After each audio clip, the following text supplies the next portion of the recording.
மாலை வணக்கம். குவிகம் இலக்கிய வாசல் சார்பில் இந்த புத்தக அறிமுக நிகழ்ச்சிக்கு வருகை தந்திருக்கும் உங்கள் அனைவரையும் வருக வருக என்று வரவேற்கிறேன். ஜூம் மூலம் இணைந்திருக்கும் நமது குவிகம் அன்பர்களையும் வருக வருக என்று வரவேற்கிறேன். டாக்டர் பாஸ்கரன் ஜெயராமன் அவர்களுடைய 2 புத்தகங்கள், ஒண்ணு கோணல் பிம்பங்கள் அப்படிங்கிற சிறுகதை தொகுப்பு, இன்னொன்னு நோயற்ற வாழ்வு அப்படின்னு மருத்துவ கட்டுரைகள் அடங்கிய தொகுப்பு. இந்த 2 புத்தகமும் சமீபத்துல பாம்க்ரோ ஹோட்டல்ல வச்சு வெளியீட்டு விழா நடந்தது, மிக சிறப்பா நடந்தது. அந்த 2 புத்தகங்களுடைய அறிமுகம் தான் இன்னைக்கு. என்னுடைய மிகச்சிறந்த நண்பன் புத்தகம் அப்படின்னு வேர்ட்ஸ்வொர்த் சொல்லுவான். திருவள்ளுவர் கூட நவில்தோறும் நூல்நயம் போல பயில்தோறும் பண்புடையாளர் தொடர்பு அப்படின்னு சொல்லுவார். அப்படி புத்தகத்துக்கு ஒரு இம்பார்ட்டன்ஸ் கொடுக்குறாங்க. அதே மாதிரி புத்தகத்துக்கு இம்பார்ட்டன்ஸ் கொடுக்கறது குவிகம். ஏன்னா இந்த குவிகம் பதிப்பகம்ங்கிறது இந்த 4 வருஷத்துல 200க்கும் மேற்பட்ட புத்தகங்களை வெளியிட்டு இருக்கு. பெரிய பெரிய பதிப்பாளர்களே சாதிக்க முடியாத சாதனை இது. அவங்க இன்னும் தொடர்ந்துட்டு இருக்காங்க. மேலும் இந்த 200ங்கிறது 500 ஆகி 1000 ஆகி டெஃபினட்டா மேல மேல போகுங்கிற நம்பிக்கை எங்க எல்லாருக்குமே இருக்கு. ஏன்னா நம்ம எல்லாருமே ஒரு குடும்பம் தான்.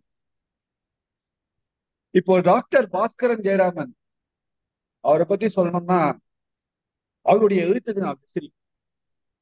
முதல்ல அவருடைய முகநூல் பக்கங்களை தான் நான் படிக்க ஆரம்பிச்சேன். அதுக்கப்புறம் அவருடைய முதல் சிறுகதை தொகுப்பு அந்த தேடல், அது எனக்கு கிடைச்சது. அதை படிச்சேன். அதுலயே வாஸ் மெஸ்மரைஸ்டு. அந்த தேடல்ல எனக்கு ஒரு கதை நல்லா ஞாபகம் இருக்கு. தானம்னு ஒரு கதை, ரொம்ப அருமையான கதை அது. அதாவது ஒரு வைதிக பிராமணர் அவ அப்பாவுக்கு வருஷாபிகம் பண்ணணும், அதாவது வருஷ ஃபர்ஸ்ட் இயர் தவசம் பண்ணணும். அப்போ வந்து சில தானங்கள்லாம் கொடுப்பாங்க. அந்த தானங்கள் கொடுக்கறதுக்கு அவர் பணம் ஏற்பாடு பண்ணிட்டு ஆட்டோல வருவார். ஆட்டோல வரும்போது வீட்டுல இறங்கும் போது தவறி போய் ஆட்டோலயே அந்த பணத்தை வச்சுட்டு வந்துருவார். அதை உடனே ரியலைஸ் பண்ண மாட்டேன். கொஞ்ச நாள் கழிச்சு தான் ரியலைஸ் பண்ணுவார், ஐயோ பணத்தை விட்டுட்டேனே, இப்போ தானத்துக்கு என்ன பண்றது அப்படின்னு வந்துருவார். எல்லாம் போக கொஞ்ச நேரம் கழிச்சு அந்த ஆட்டோக்காரர், நாணயமான ஆட்டோக்காரர், அந்த பணத்தை திருப்பி வந்து கொடுப்பார். அப்படி இவருக்கு ரொம்ப சந்தோஷமா போயிடும். அந்த ஆட்டோக்காரருக்கு ரொம்ப நன்றி சொல்வார். அப்படி அவங்க பேசிட்டு இருக்கும்போது அந்த ஆட்டோக்காரருக்கும் ஒரு பணமுடை இருக்கிறது, அதுக்காக தான் அவர் ரொம்ப உழைக்கிறாங்கிறது தெரிய வரும். அப்போ இந்த வைதிக, நான் ரொம்ப நக்ஷல்ல சொல்றேன், இந்த வைதிக பிராமணர் என்ன பண்ணுவார், கையில இருக்கிற பணத்தை அந்த ஆட்டோக்காரருக்கு கொடுத்துட்டு இதை நீ வச்சுக்க. அப்போ அவன் மனைவி கேட்பாங்க, அப்போ தானத்துக்கு இல்லாதவங்களுக்கு உதவி பண்றது, இருக்கிறவங்களுக்கு உதவி பண்றது இல்லாதவங்களுக்கு தானம் கொடுக்குற மாதிரி அதோட பலன் கிடைக்கும்னு சொல்லுவாரு. அந்த கடைசியில முடிவு அது ரொம்ப டச்சிங்கா இருக்கும். அந்த எனக்கு அது, அந்த கதையை நான் மறக்கவே முடியாது. இப்போ அதே வரிசையில டாக்டரோட 2 புஸ்தகங்கள், ஒண்ணு கோணல் பிம்பங்கள் சிறுகதை தொகுப்பு, 2வது நோயற்ற வாழ்வு மருத்துவ கட்டுரையோட தொகுப்பு. இந்த மருத்துவ கட்டுரைன்னு ஒண்ணு எல்லாரும் ரொம்ப ட்ரை சப்ஜெக்ட் அப்படின்னு நினைக்காதீங்க. அந்த ட்ரை சப்ஜெக்டையும் ரொம்ப இன்ட்ரெஸ்டிங்கா கேஸ் ஸ்டடி மாதிரி சொல்லியிருக்காரு டாக்டர். இதை பத்தி நான் சொல்லக்கூடாது, இதை பத்தி பேசுறதுக்கு கவிஞர் மீ விஸ்வநாதன் வரார். அவர்கிட்ட நான் மைக்க கொடுக்குறேன்.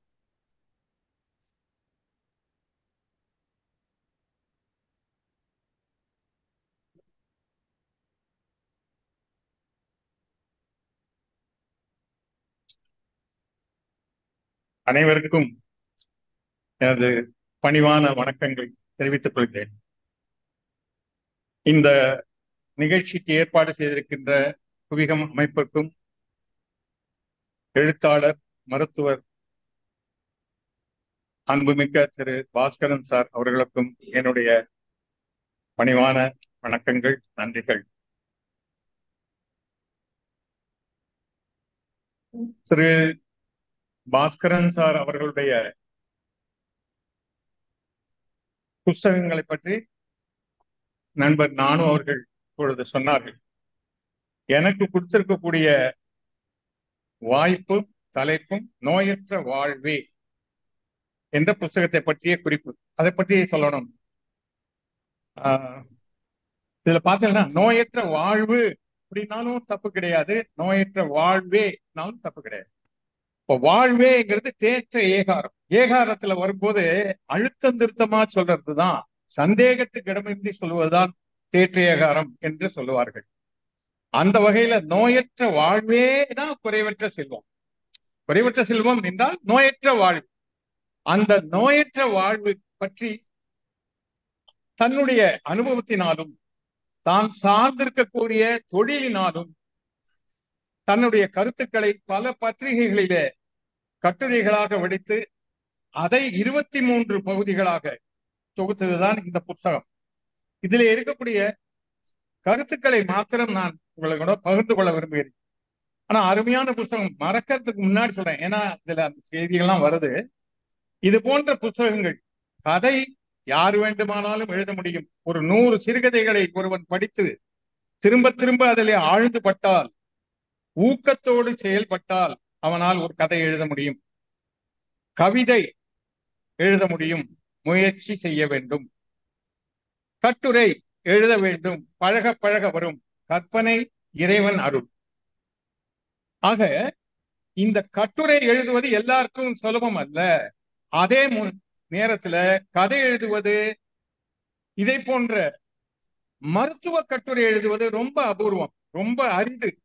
அதுக்கு நான் பாஸ்கர் சார சொல்றது, அவர் சிறுகதை ஆசிரியராக இருப்பதை விட இந்த போன்ற மருத்துவ சம்பந்தமான நூல்களை எழுதுகிறாரே, அதுதான் சமுதாயத்திற்கு மிக மிக மிக உன்னதமான பணி என்பது என்னுடைய தாழ்மையான கருத்து.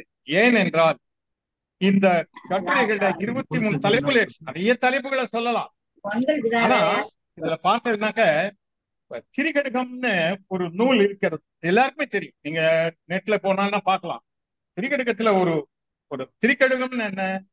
சுக்கு மிளகு திப்பிலி, சாதாரண வைத்திய மருந்து. சுக்கை போல் வைத்தியன், சுக்கை போல் சுக்குக்கு மேல ஒரு மருந்தும் இல்லை, சுப்பிரமணியனை போல ஒரு தெய்வம் இல்லை என்று சொல்வார்கள். அத போல் சுக்கு மிளகு திப்பிலி, இந்த 3 தான் மருந்துக்கு உச்சம் சொல்லுவாங்க. அத மாதிரி வாழ்க்கையில எது உச்சம், எது நோயற்ற வாழ்வாக இருக்க முடியும் என்பதற்கு திரிகடுகம் என்ற நூலாசிரியர் என்ன சொல்கிறார் என்றால், அது நிறைய பாடல்கள் இருக்கிறது. அது ஒரு பாடலுடைய கருத்து என்னவென்றால், ஒருவன் எப்பொழுதும் நேர்மையா, உண்மை பேச வேண்டும், பசித்து உண்ண வேண்டும், அதுவும் பசித்து குளித்து உண்ண வேண்டும். 3வது, வயதான காலத்துல கூட நம்மளுடைய நல்ல குணங்களை, ஒழுக்கங்களை விட்டுவிடக்கூடாது. இது 3ம் இருந்தால் அவன் நோயற்றவனாக இருப்பான், திரிகடுகம் சொல்றது.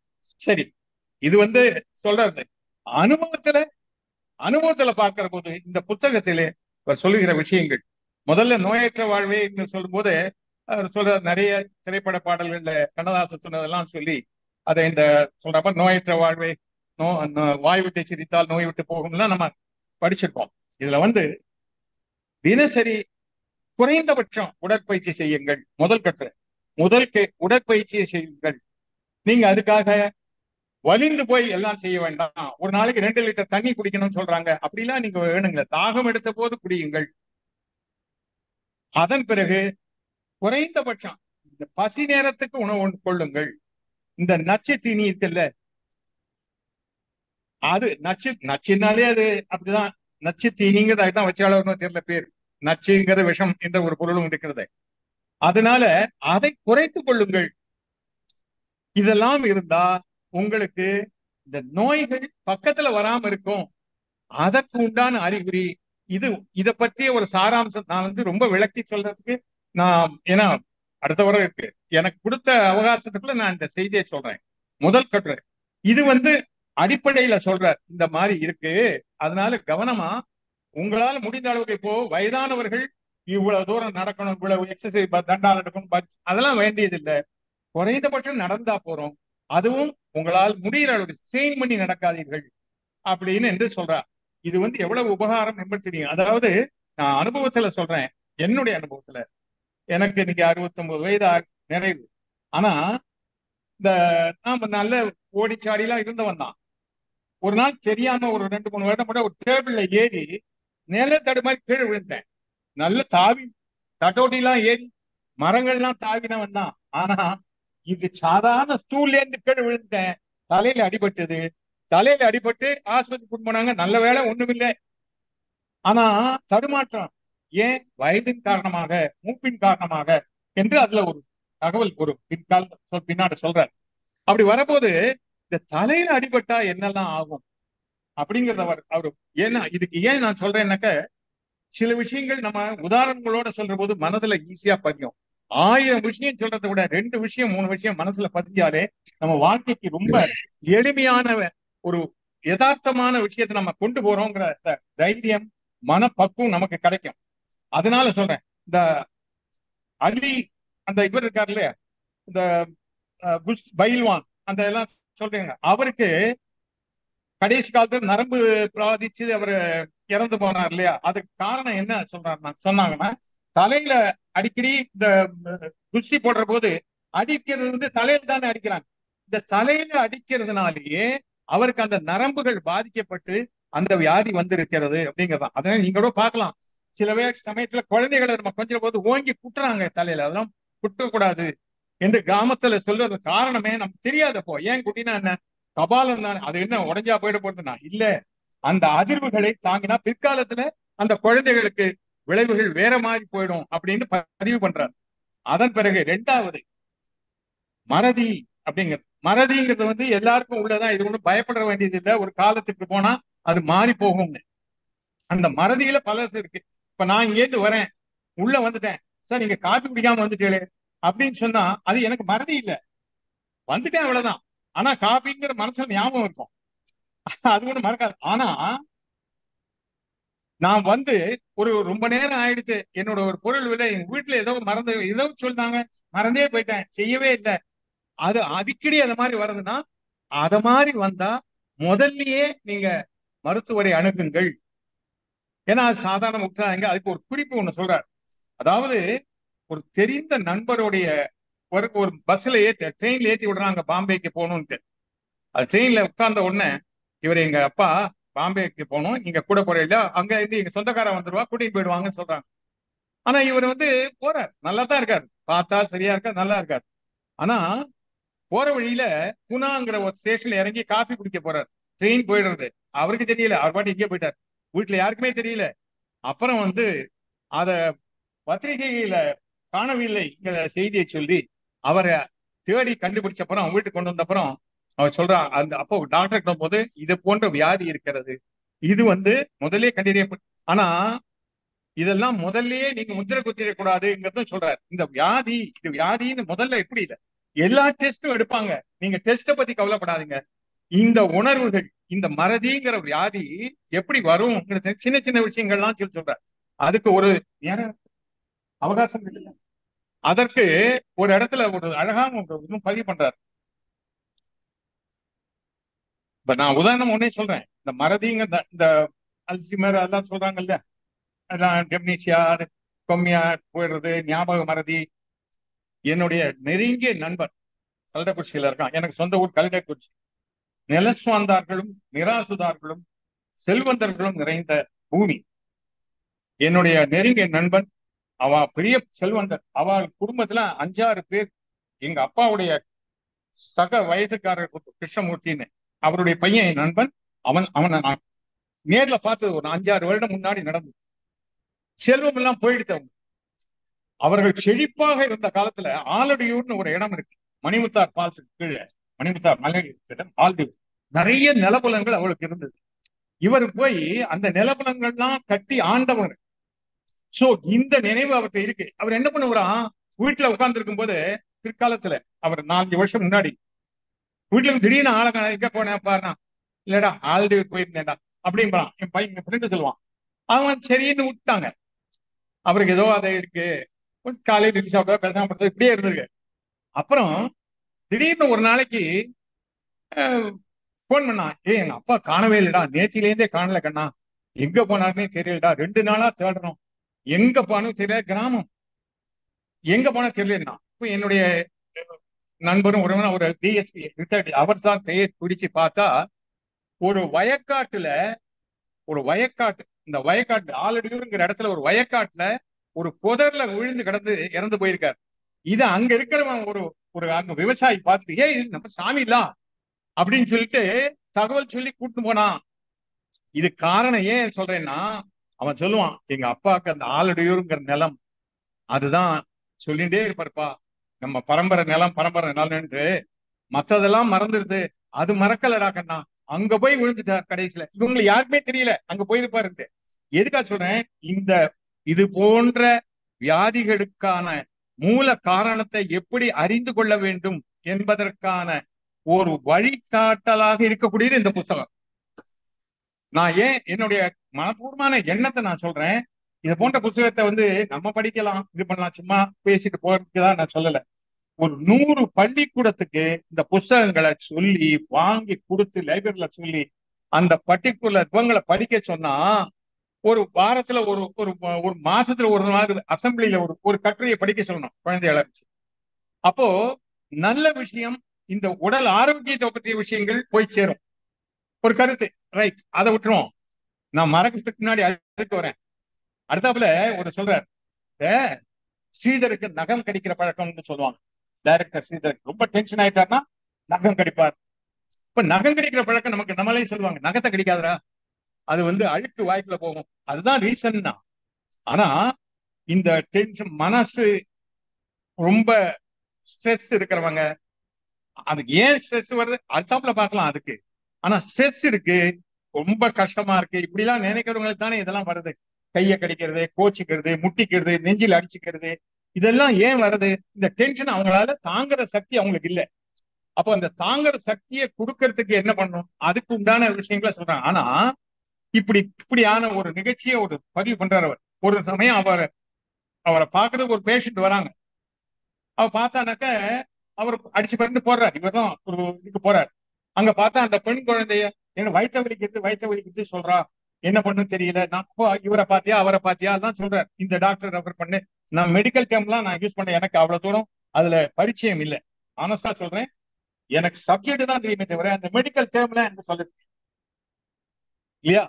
ஆனா அவர் சொல்றாரு, இந்த மாதிரி போனா அந்த டாக்டரை பாரு, இந்த டாக்டரை பாருன்னு சொன்ன போது அவங்க சொந்தக்காரங்க எல்லாம் பாக்குறாங்க, போய் பாக்குறாங்க. டாக்டர் பார்த்துட்டு வயிற்று வலிக்கு ரொம்ப செக் பண்றாங்க. பண்ணிட்டு சின்ன சர்ஜரி மாதிரி அதை பண்ணிட்டு அதை எடுத்துட்டு ஒரு ஒரு ட்ரேல ஒரு பந்து மாதிரி உருட்டி போட்டு காமிக்க, இதான்ப்பா இனிமே சரியா போயிடும், அவனும் கவலைப்படாதீங்கோ, அவளுக்கு வேற ஒண்ணும் இல்லை, நல்ல சைக்கியாட்ரிஸ்ட பார்த்து ட்ரீட்மெண்ட் கொடுக்க சொல்லுங்க அப்படிங்கிற. காரணம் என்ன, சில பேர் நகத்தை கடிக்கிறாங்க, சில பேர் பேப்பரை திரும்பாங்க. பார்த்துருக்கீங்களா? பேப்பரை பண்ணினா பேப்பரை அப்படியே வாயில போட்டுட்டே, நான் பார்த்துக்கேன் இங்க ஆபீஸ்ல டென்ஷன் ஆயிட்டு பேப்பரை கடிச்சு வாயில போடுவான். பேப்பரை தின்னாடா, அப்புறம் வேற ஏதோ பேர் சொல்லுவாங்கடா, நீ கழுத தானே சொல்ற அப்படின்னு அப்படி சொல்லுவாங்களே தவிர. ஆனா இது ஒரு பழக்கம். அதே போல சில பேர் முடிய பிச்சு பிச்சு வாயில போட்டுப்பாங்க. அது ஒரு ஹேபிட் இருக்குங்கிற டாக்டர். நமக்கு அவ்வளவு எங்க பாக்குறோம், கேள்விதான். அப்போ இவர் அனுபவஸ்தனா இருக்கிறதுனால அதை பகிர்ந்த போது இந்த டென்ஷன்ல முடிய வாயில வாயில வாயில போட்டு இந்த ஒரு சைக்கலாஜிக்கல் இது ஃபியரோ இத ஒரு ஸ்ட்ரெஸ்ஸோ போட்டுக்கிறதுனால அது வயத்துல போய் அது ஒரு சுள்ளாகி ப்ராப்ளம் அதோட இது. அதனால இத மாதிரி உள்ளவங்க ரொம்ப நேரம் பேசாம இருக்காங்க, ரொம்ப நேரம் ஒரு ஒரு ஒரு வித்தியாசமா யாராவது இருக்காங்க அப்படின்னா நீங்க அவங்கள்ட்ட பேசணும், மனசு விட்டு பேசணும். அப்படி நிறைய பேர் இருக்காங்க. இப்ப கவுன்சிலிங் சொல்றாங்களே, கவுன்சிலிங் என்ன, நம்ம வீட்டுல 2 பேர் அப்பா அம்மாவும் நண்பர்களும் சகோதரனும் சகோதரியும் சொந்தக்காரங்களும் பேசி தீர்க்க முடியலையா, இவங்க சண்டை போடுறதுனால தான் அவன் வேற இடத்த போய் தேடி போறாங்க. அந்த கவுன்சிலிங் தேவை. அப்படி கவுன்சிலிங் முன்னாடி ஜாயிண்ட் ஃபேமிலியா இருக்கும் போது அந்த கவுன்சிலிங் ஆட்டோமேட்டிக்கா முதல்ல குழந்தைய தூக்கி தான் வச்சுப்பான். அது இல்லாதனால இந்த ஸ்ட்ரெஸ் எல்லாம் இருக்கு. அப்ப அவர் சொல்றாரு, அந்த குழந்தை அந்த பெண்ணுடைய கணவன் சொந்தக்காரர்கள்லாம் தனித்தனியா பேசி கவுன்சிலிங் கொடுக்க முடியாத சூழ்நிலையா குணமாச்சு. அப்போ இவருக்கு சாதாரண எழுத்தாளராக இருந்தா நான் கதையை எழுதிட்டு போலாம், இப்படி இருக்கு அப்படி இருக்குன்னு எழுதலாம். ஆனா உணர்வு பூர்வமாக அனுபவபூர்வமாக ஒருத்தர் எழுதுற போது அதற்கு வெயிட் ஜாஸ்தி, அதுல அந்த ஒரு ஆழம் ஜாஸ்தி ஒண்ணு. அதுக்கப்புறம் பாத்தீங்கன்னாக்க ஆஸ்மாவை பத்தி சொல்றாரு. ஆஸ்மா நம்ம நிறையவே பாக்குறோம். ஆஸ்மா பேஷண்ட் ஏன் மூச்சு திணற ஏன் வருது, அதுக்கு என்ன மாதிரி எல்லாம் ட்ரீட்மெண்ட் கொடுக்கணும், ஏன் மூச்சு பயிற்சி பண்ணுங்க, பிராணாயாமம் பண்ணா, பிராணாயாமம்னா ஏதோ ஒரு மந்திரம் தெரிஞ்சிருக்காங்க, ஒண்ணும் கிடையாது. மூச்சு பயிற்சி அதை எடுத்து பண்ணலாம். அதை எடுத்து பண்ணினா உங்களுக்கு அந்த இதுக்கு நுரையீரல்ல இருக்கக்கூடிய இதெல்லாம் கிளியர் ஆகும். இதை பத்தி ஒரு விளக்கமான கட்டுரை. இதெல்லாம் நான் அது அனுபவமா பாக்குறதுனால நான் சொல்றேன். சிறுநீரக கோளாறுனால பாதிக்கப்பட்டவர் ஒரு விஷயங்கள் எல்லாம் நம்ம கேள்விப்படுறோம், பாக்குறோம், அந்த அனுபவப்படுறோம். அதோட ஒரு வியாதினால இன்னொரு வியாதி வருது. ஏன்னா ஸ்ட்ரெஸ்னால அவர்களுக்கு மனநிலை பாதிக்கப்பட்டு, நான் எளிமையா பேசிட்டு போயிடுவேன், எனக்கு ஒண்ணும் பிரச்சனை கிடையாது, நான் பேசிட்டு போயிடுறேன். ஆனா மன வலி உள்ளவன், மன வலி உள்ளவனுக்கு அந்த மனோவியாதியும் சேர்ந்து வந்துடுறது. பார்க்க ஆரோக்கியமாக இருப்பான். அப்ப அந்த மனவலிக்கு என்ன, நல்ல நண்பர்கள், நல்ல சத்சங்கத். அதான் கண்ணதாசன் பார்த்து நடந்தால் பாதை தெரியும், பாதை தெரிந்தால் பயணம் தொடரும், பயணம் தொடர்ந்தால் காட்சி கிடைக்கும், காட்சி கிடைத்தால் கதவு திறக்கும், கதவு திறந்தால் வாழலாம். இது என்னப்பா தொடர்தானே. இதைத்தானே சங்கரர் சொன்னார், சத் சங்கத்வே நிச்சங்கத்வம், நிச்சங்கத்வே நிச்சலனத்துவம், நிச்சலனத்வே ஜீவன் முக்தி, நிச்சலனத்வே ஜீவன் முக்தி. இது என்ன ஒரு தொடர், இது என்ன நல்ல முறையில் பழக்கம். இது ஏன் நான் இங்க சொல்றேன், இந்த மெமரி நமக்கு இருக்கணும்னா நம்ம மனசுல இருக்க கணபாராயணம் ஜடபாராயணம்லாம் சொல்லுவாங்க, நீங்க கேள்விப்பட்டிருப்பீங்க. ஒரு ஒரு பொருளை தெரிஞ்சுக்கணும் ஆழமா மனசுல பாத்தீங்கன்னா திரும்ப திரும்ப திரும்ப திரும்ப சொல்றோம். இந்த கணபாராயணம் ஒரு வார்த்தையை முடிச்சுட்டு விஸ்வநாதன் தன் அப்புறம் நாராயணனா இதுல இருந்து நான் அப்படி ஆரம்பிச்சு எப்படி போகணும், அது ரொம்ப கஷ்டம். அதை ரிவர்ஸ்ல சொல்லுவாங்க. அப்போ அவங்களுக்கு இந்த மறதி இதெல்லாம் வராது.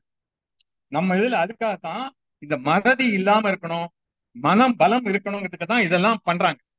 சோ இந்த விஷயத்துல சொல்ற போது இவர் அதெல்லாம் சொல்லி இந்த மாதிரி ஒரு நல்ல விஷயங்களை பதிவு பண்ணியிருக்கார். அதுக்கப்புறம் தோல் சம்பந்தமான உடம்பு, அவர் அதுல அதுல முக்கியமான மருத்துவர் இல்லையா, அதை பத்தி பதிவு பண்ற போது அவர் நரம்பு தோல் சம்பந்த விஷயத்துல அவர் நிறைய பதிவு பண்றார். மூளைக்கு உண்டான விஷயங்கள், ஒரு ஒரு பக்கத்து வலது பக்க மூளை, இடது பக்க மூளை, இடது பக்கத்து மூளைக்கு இசையும் வலது பக்கத்து மூளைக்கு கணக்குன்னு சொல்றாங்க. இப்ப இதே விஷயத்தை இவர் எழுதுகிற விஷயத்த பேராசிரியர் நாகந்தி அவர்கள் சந்தித்த ஒரு ஒரு இது திருக்குறளை பத்தி ஒரு உரையை கேட்டேன் அவரோட. அவர் சொல்லுவார், வலது பக்கம் இசை இடது பக்கம் கணக்கு எல்லாருக்கும் அப்படி அமைஞ்சிடாது. நல்ல இசை பேரறிஞனா இருப்பான், அவனுக்கு 4 3 8 இது சரியா வராது.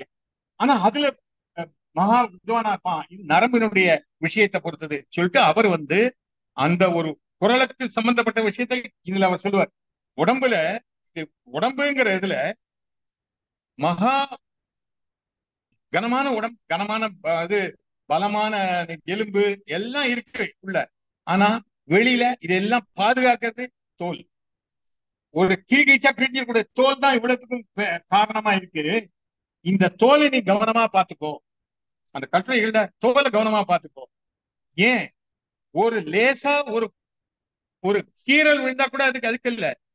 நீங்க உடம்புல இருக்கிற வியாதிகளுக்கு என்ன வியாதிங்கிறத முதல்ல தெரிவிக்கிறது தோல் அப்படிங்கிறார். தோலின் மூலமாகத்தான், உங்களுடைய தோலின் மாறுபாடு காரணமாகத்தான் லேசா இப்போ நீங்க திருநெல்வேலி பக்கம் பாத்தீங்கன்னாக்க, தூத்துக்குடி, திருச்செந்தூர், அந்த பெல்ட், ஈவன் அந்த கடற்கரை ஓரத்துல வசிக்கக்கூடியவர்கள் கருப்பா இருப்பாங்க. காரணம், உடனே அவள் மற்றவள் சிவப்பு அல்ல, அந்த உப்பு காற்று தாமிரபரணி நிலையத்தை குதிச்சா கலரை மாறி போயிடும், கலர் வெள்ளை கலர் மாறி போயிடும். ஏன்னா தாமிர சத்தோட இருக்கக்கூடியது. அது அனுபவத்துல பார்க்கலாம், நீங்க அங்க போய் பார்த்தோன்னா எல்லாரும் செக்கச்சவப்பா எல்லாம் இருக்க மாட்டாங்க. அந்த அதுதான் இந்த தோலுக்கு அந்த நேச்சர், அந்த சரௌண்டிங்ஸ் கொடுக்கக்கூடிய நம்மளுடைய உடலுக்கு அது அமைப்பு. நம்ம ஏசிலேயே உட்கார்ந்ததுனால வியாதி வர்றது ஒரு இடத்துல குறிப்பிடுறாரு. காரணம் என்ன, வேர்வை போறதுக்கு இல்ல, தோலுக்கு 2 இருக்கு. கோடை காலத்தில் வேர்வையை வெளிவிடுவதும், குளிர்காலத்திலே அதை சீராக்கி அந்த உடல் வெப்பநிலையை சமநிலையை வைப்பதற்கு தோல் பயன்படுகிறது. முக்கியமான காரணம். அது இல்லாததுனால்தான் வியாதிகள் தான் வருது. நம்ம சாதாரண அவர் சொல்றார், ஒரு இடத்துல சொல்லுவார், நெஞ்சு வலி மார்பு வலின்னா யாராவது அமிர்தாஞ்சனை தடவுவாங்களா? அதுக்குண்டான மருத்துவத்தை தானே பார்க்கணும். தலைவலிக்கு அமிர்தாஞ்சன் தடவனா, யா நெஞ்சு வலி ஒருத்தருக்கு அமிர்தாஞ்சன் தடவுனா என்னாவது? அப்போ நீங்க அதை கண்டுபிடிக்கணும். அமைதியா, டென்ஷன் இல்லாம அமைதியான வாழ்க்கை வாழ்வதற்கு பல முறைகள் இருக்கிறது. ஆனால் அவற்றை முதல்ல, சப்போஸ் உடல் ரீதியாக நமக்கு குறைபாடுகள் இருந்தால் அதை கவலைப்படாமல் சரியான மருத்துவரிடம் சென்று நாம் அதை நிவர்த்தி செய்து கொள்ள வேண்டும். பாட்டி வைத்தியம், கை வைத்தியம் எல்லாம் கரெக்டு, அதை ஒன்றும் அவர் குறையா சொல்லல. சொல்ல போனா தெரிஞ்ச ஒரு சித்த வைத்தியர் ஒருத்தருக்கு யங்ஸ்டர், ஒரு 40 வயசா இருக்கான், குரம்பேட்டில். இது நல்ல பழக்கமா விக்கிரசங்கர். அவர் சமயத்துல ஒரு சமயம் பார்த்த போது, விஸ்வநாதன் எனக்கு அகஸ்தியருடைய மூலிகை வைத்தியம் பாடல்கள் உங்கள்ட்ட இருக்கா, நான் வச்சிருந்தேன், எங்க போச்சுன்னு தெரியல, ஆனா நான் உங்களுக்கு எடுத்து கொடுக்குறேன்னு சொல்லி செம்மொழி ஆராய்ச்சி மையத்துல அது இருக்கு. நான் தகவல் சொன்னேன், இந்த மாதிரி இருக்கு, இந்த புத்தகம் இந்த பக்கத்துல உங்களுக்கு கிடைக்கணும். சந்தோஷமா இருந்து அகஸ்தியரோட பாத்தீங்கன்னா கம்ப்ளீட் மூலிகை மாதிரி மூலிகை மருந்து வைத்தியங்கள் பூரா சொல்றாரு. ஆனால் இந்த காலத்துக்கு ஏற்றது போல நம்ம அதை புரிந்து கொண்டு நம்மளுடைய ஆரோக்கியத்துக்கு தகுந்த மாதிரி நல்ல மருத்துவரை அணுக வேண்டும். நல்ல மனிதர்களை தேர்ந்து கொண்டால்தான் நமக்கு சரியான வழிகாட்டுதல் கிடைக்கும். தப்பான ஆள்கிட்ட போயினா நம்மளுடைய வாழ்க்கையை நாம் இழந்து விடுவோம். ஆகையினால நோயற்ற வாழ்வு வாழ வேண்டுமானால் ஆரோக்கியமான உணவு, ஆரோக்கியமான உணவுன்னா பாதாம் பருப்பும் பிஸ்தாவும் சாப்பிட்டு உட்கார்ந்து வேண்டாம். சாதாரணமான கீரையும் பருப்பும் சாதாரணமான காய்கறிகளுமே போரும் அளவோடு அப்படின்னு சொல்லி முடிச்சார். எனக்கு அந்த புத்தகத்துல நிறைய விஷயம் சொல்றதுக்கு இருக்கு. ஆனா நான் அனுபவிச்சதை நான் சொன்னேன். தவறு விட்டுவிட்டு இருக்கலாம், அல்லது நான் குறைபாடாக சொல்லி இருக்கலாம். ஆனால் எனக்கு அந்த புத்தகம் முழுமையாக பிடித்திருக்கிறது. நான் அனுபவித்து 2-3 முறை படித்தேன், படித்து கொண்டும் இருக்கிறேன், இன்னும் படிப்பேன். நான் இவருக்காக சொல்லல, இது போன்ற இதுக்கு முன்னாடி அவர் வலிப்புன்ற ஒரு நோயை பத்தி எழுதியிருந்தார். அந்த வலிப்பு நோயை பத்தி நான் பார்த்தபோது, நான் எங்க கிராமம் நிறைய பார்த்திருக்கேன். அப்பெல்லாம் தெரியாது, சாவி கொச்சை கொண்டு கையில் கொடுப்பாங்க, பாவம் தெரியாது. அப்பெல்லாம் கேலி எல்லாம் பண்ணுவோம். மகா பாவம்ங்கிறது பிற்காலத்தில் தெரியுது. அப்ப நமக்கு அந்த சின்ன வயசுல தெரியல அந்த பாவம். அதெல்லாம் பாவம் சொல்லி ஏன் சொன்னாங்க, அது உதவி பண்ணிடான்னு சொல்றதுக்கு தான் நம்மளை வழி நடத்தினாங்க. சோ இதை பத்தி எல்லாம், அந்த வலிப்பு நோயை பத்தி அந்த புத்தகம் பிரமா. அப்ப அவர் நான் சொல்லுவேன், இது போன்ற புத்தகங்களை தான் நீங்கள் நிறைய எழுத வேண்டும். சிறுகதைகளும் நாவலும் எழுதுங்கள், தொடர்ந்து எழுதுங்கள். ஆனால் இது போன்ற புத்தகங்களை நிறைய எழுதுங்கள். உங்களோட பணி இந்த சமுதாயத்திற்கு மட்டுமல்ல, இதை பிற மொழிகளில் மொழிபெயர்த்தால் பலருக்கும் பயன்படும் என்ற பணிவான கருத்தை நான் சொல்லி என்னுடைய இந்த உரையை நிறைவு செய்கிறேன். வாய்ப்பளித்த அன்பர்களுக்கு என்னுடைய மனப்பூர்வமான நன்றியை தெரிவித்துக் கொள்கிறேன். நன்றி, வணக்கம். ஆனா அதை பேசுறதுல இருந்து அது எவ்வளவு இன்ட்ரெஸ்டிங்கா டாக்டர் சொல்லியிருக்காங்கிறது நம்ம எல்லாருக்குமே புரியும்.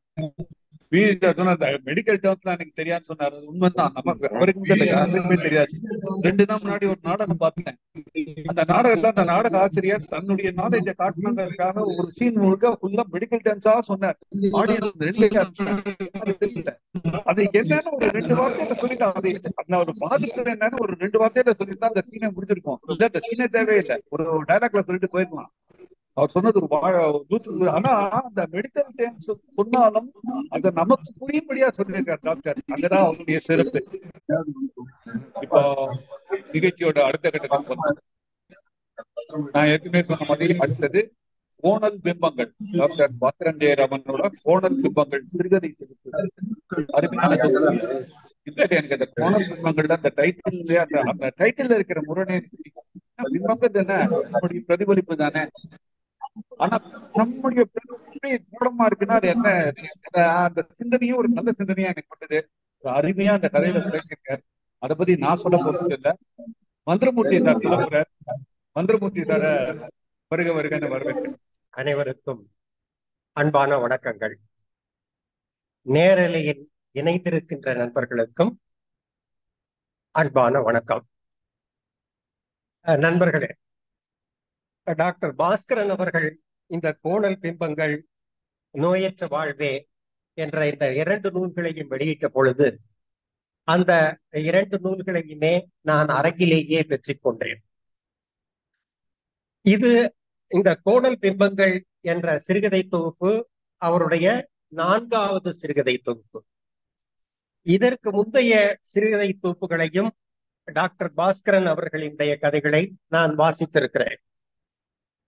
அந்த சிறுகதைகளுக்கும் இந்த 4வது தொகுப்பு சிறுகதைக்கும் என்னால் எளிமையாக அந்த வித்தியாசத்தை உணர முடிந்தது. ஒரு ப்ரொஃபஷனலாக ஒரு எழுத்தாளர் எப்படி தன்னுடைய படைப்புகளை தருவாரோ அந்த முறையிலே இந்த சிறுகதை தொகுப்புகளை என்னால் உணர முடிந்தது. டாக்டர் பாஸ்கரன் அவர்கள் எந்த நிகழ்ச்சியை ஏற்பாடு செய்தாலும் நான் அவருடைய நிகழ்ச்சியிலே கலந்து கொள்ள கடமைப்பட்டிருக்கின்றேன். ஏனென்று சொன்னால், இந்த வாசிப்போம் தமிழிலக்கிய வளர்ப்போம் குழுவானது ஏற்பாடு செய்த காலத்திலிருந்து அதற்கு எல்லா வழிகளிலும் துணை நின்றவர் அவர். அதே போல நடத்துகின்ற கூட்டங்களில் எல்லாம் தன்னுடைய எவ்வளவோ வேலைகளுக்கு இடையிலும் நேரத்தை ஒதுக்கி வைத்துவிட்டு வரக்கூடிய அளவிற்கு அவர் நெருக்கமான அன்புடையவர். அதனால அவர் இந்த நிகழ்ச்சி இருக்கின்றது என்று தெரிய வந்த பொழுது, இதை விட வேற என்ன நமக்கு முக்கியமான வேலை வேற என்ன இருக்க முடியும்? அவர் தன்னுடைய நிகழ்வை குறித்து செய்தி அனுப்பும் போது கூட அந்த நிகழ்வை தெரிவிப்பாரே தவிர வாங்க என்று சொல்லி எல்லாம் அவரை வற்புறுத்த மாட்டார். ஏனென்று சொன்னால், அவர்களுக்கு நேரம் இருந்தால் அவர்கள் வருவார்கள் என்ற நம்பிக்கையும் அவருக்கு உண்டு.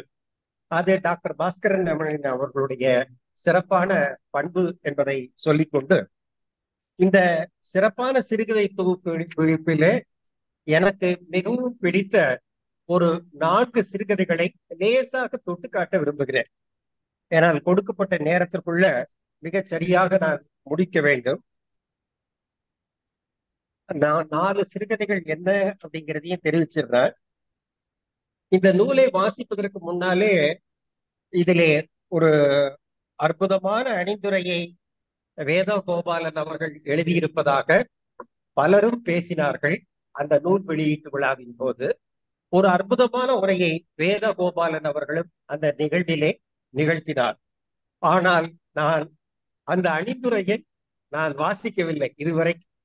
ஏனென்று சொன்னால், அது நாம் அந்த நூலை பற்றி சொல்லுகின்ற அந்த விமர்சனத்திற்கு சற்று தடையாக இருக்குமோ என்பது எனது எண்ணம். சரி, இப்போ இதுல தொட்டுக்காட்ட போகின்ற 4 சிறுகதைகள் என்று எடுத்துக்கொண்டால், இந்த தலைப்பு சிறுகதையான கோணல் பிம்பங்கள், அப்புறம் மனிதர்கள் மாறலாம், அப்புறம் பயணம், அப்புறம் தவம் 1 to 5. இந்த 4 சிறுகதைகளும் என்னை வாசித்த அளவிலே மிகவும் அதிக அளவில் என்னை கவர்ந்தது, ஈர்த்தது என்று சொல்லலாம். பல கதைகள் இதிலே சிறப்பான கதைகள் இருக்கின்றன. இப்போ ஒண்ணுனா போயிடலாம். கோணல் சிறுகதை பிம்பங்கள் அப்படிங்கிற இந்த தலைப்பு சிறுகதையை பொறுத்த மட்டும் பாத்தீங்கன்னா, ஒரு காதலித்து திருமணம் செய்து கொண்ட இருவர். இந்த காதலித்தவன் அவளை துரத்தி மிகவும் பிரியப்பட்டு கல்லூரி காலத்திலே காதலித்து திருமணம் செய்து கொள்கிறார். அவனுக்கு கல்லூரி காலத்திலிருந்து இருக்கின்ற ஒரு நண்பன். அந்த பெண் காலேஜினுடைய பேரழகியாக இருந்திருக்கிறார். அவள் இவன் அன்றைய கணக்கிலே, அன்றைய நிலையிலே அவனுடைய அன்பு என்பதை அவள் பரிபூர்ணமாக உணர்ந்துதான் திருமணம் செய்திருக்கிறார். இது ஒரு பேக்ரவுண்ட்ல வச்சுக்கோங்க. இப்போ அவனுக்கும் அவளுக்கும் 60 வயது கிட்ட நெருங்குகிறது. இப்ப ஜானகி, ராமன் அந்த 2 பாத்திரங்களும், அவள் அவனுடைய நண்பன் இருக்கின்றான் அல்லவா, அந்த 3வது பாத்திரம், அவன் ஒரு பெரிய கம்பெனியில் அதிகாரியாக இருக்கிறார். ராமன் அவரிடம் அலைபேசியிலே கூப்பிட்டு பேசுகிறார். ஜானகி உன்னை பார்க்க வேண்டும் என்று சொல்லுகிறாள் என்று சொல்லி அவன் நேரம் ஒதுக்கி தருகிறார். மாலை 3 மணிக்கு அலுவலகத்திற்கு செல்கிறார்கள். அங்கே அந்த ஜானகி தான் காதலித்து கல்யாணம் செய்து கொண்ட தனது கணவனை பற்றி மிகப்பெரிய குற்றப்பத்திரிகையை வாசிக்கிறார். இந்த மனிதருக்கு 60 வயதிலே ஏன் இப்படி பார்க்கின்ற பெண்களிடமெல்லாம் வழிந்து கொண்டிருக்கிறார்? பார்க்கின்ற பெண்களிடமெல்லாம் தன்னுடைய காதலை, அந்த பெண்ணை இழுக்க வேண்டும் என்ற முறையிலே ஏன் முயற்சி செய்து கொண்டிருக்கிறார் என்ற குற்றச்சாட்டை அவள் சொல்லிக்கொண்டே இருக்கிறார். இவன் ராமன் அதற்கு எந்த விதமான எதிர்வினையும் பண்ணவில்லை. ஏற்கனவே அவன் சொல்லி இருக்கிறான் அவனுடைய நண்பனிடம், ஜானகி பார்க்க வேண்டும் என்று சொல்லுகிறாள், பேசிக்க வேண்டும் என்று சொல்லுகிறாள் என்று. அவள் சொல்லுகின்ற குற்றச்சாட்டிலிருந்தே வாசிக்கின்ற நமக்கு புரிகிறது, அவள் ஏதோ ஒரு நோயினால் பாதிக்கப்பட்டிருக்கின்றாள். அந்த பாதிப்பின் காரணமாக அவள் அப்படியெல்லாம் ஒரு குற்றச்சாட்டை வைக்கிறாள் என்பதை நாம் புரிந்து கொள்ள வைக்கிறார். இப்போ இதனுடைய தொடர்ச்சியாக போனோம் என்று சொன்னால், அந்த கதையை அவர் எப்படி சொல்லி இருக்கிறார் அப்படிங்கிறது தான் இந்த கதையோட சிறப்பு. இந்த கோணல் பிம்பங்களினுடைய சிறப்பே என்னவென்று சொன்னால், ஒரு மிகப்பெரிய தேர்ந்த எழுத்தாளர் ஒருவன் தான் இந்த கதையினுடைய இதை போல ஒரு நடையிலே, ரொம்ப பிரமாதமான ஒரு நடையிலே அழகாக எழுதியிருக்கின்ற ஒரு சிறுகதை கோணல் பிம்பங்கள். ஆனால் அந்த சிறுகதையினுடைய கடைசி வரியானது எப்படி முடிகின்றது என்று சொன்னால், அதாவது அந்த பெண் இருக்கிறாள் அல்லவா, ராமனின் மீது குற்றம் சொல்லுகின்ற ஜானகி, இவனது கண்காணிப்பையை மீறி ஃபேனிலே தூக்கு போட்டு செத்து விடுகிறான்.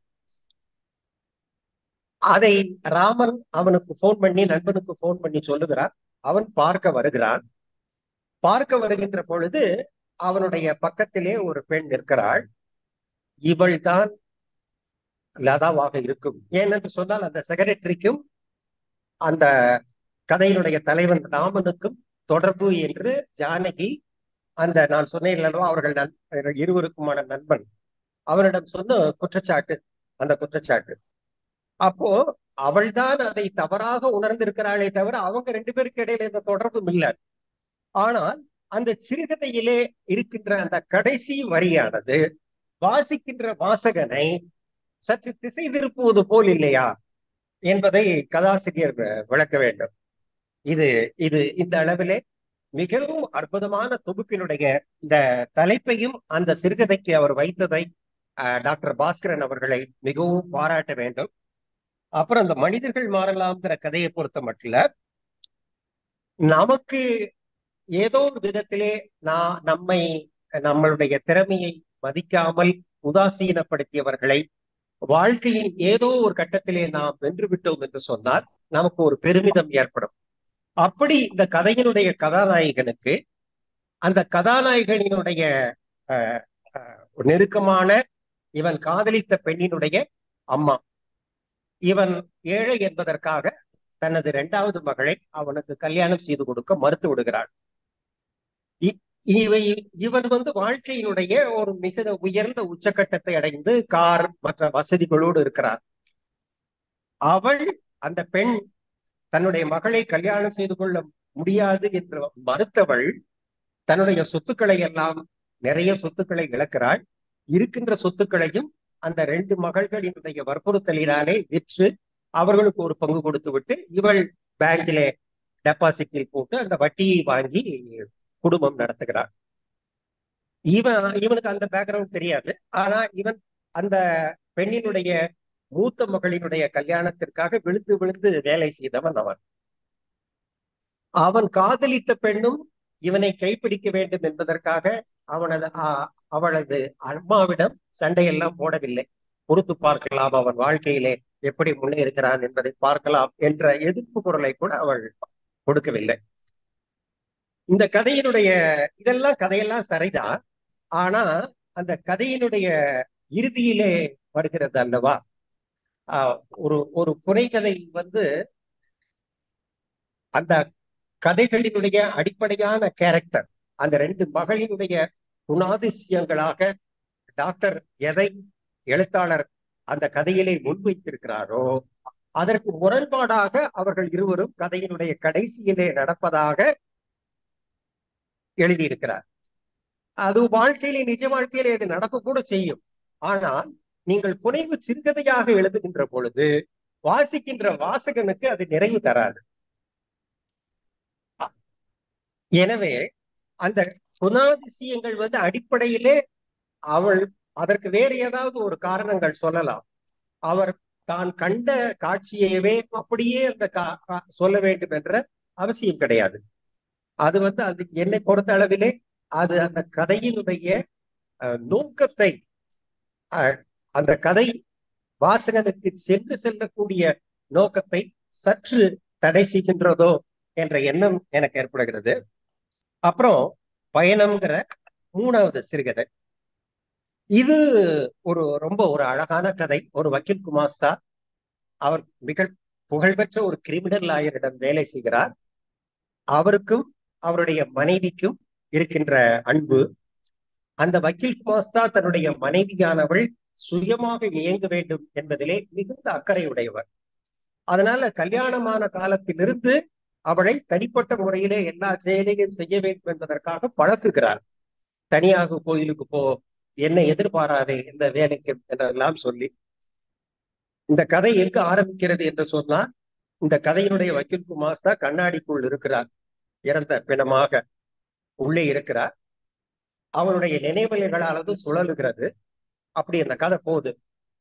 இப்போ அவர் சொல்லிக்கிட்டே வர விஷயம் என்னன்னா, அந்த கிரிமினல் லாயர் ஏதோ ஒரு சூழ்நிலையினாலே நோயினாலே பாதிக்கப்பட்டு அவருடைய வருமானம் அவரிடம் ஒரு குமாஸ்தாவாக இருக்கிறார், அந்த வருமானம் முழுக்க தடைபடுகிறது. அவரது மனைவிதான் தனது கணவனுக்கு, அந்த வக்கீல் குமாஸ்தா அந்த கணவனுக்கு இன்னொரு இடத்திலே வேலைக்கு ஏற்பாடு செய்கிறார். அவர்களுக்கு குழந்தை இல்லை. அந்த வாழ்க்கை நிறைவாக செல்லுகிறது. அந்த அந்த ஒரு விஷயத்தை தவிர நிறைவான வாழ்க்கை தான்.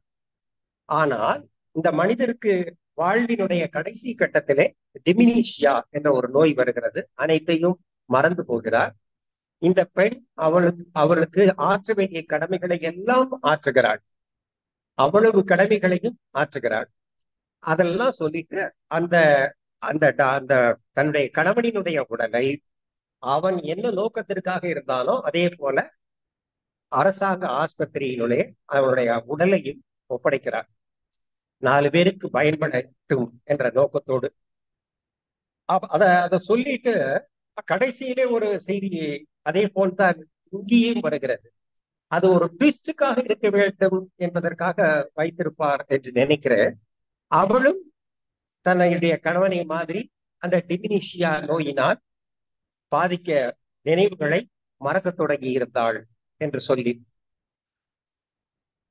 அவளுக்கு அவன் மறந்தாலும் கூட அவளுக்கு ஆற்ற வேண்டிய கடமைகளை எல்லாம் ஆற்றுவதற்கு அவள் இருந்தாள்.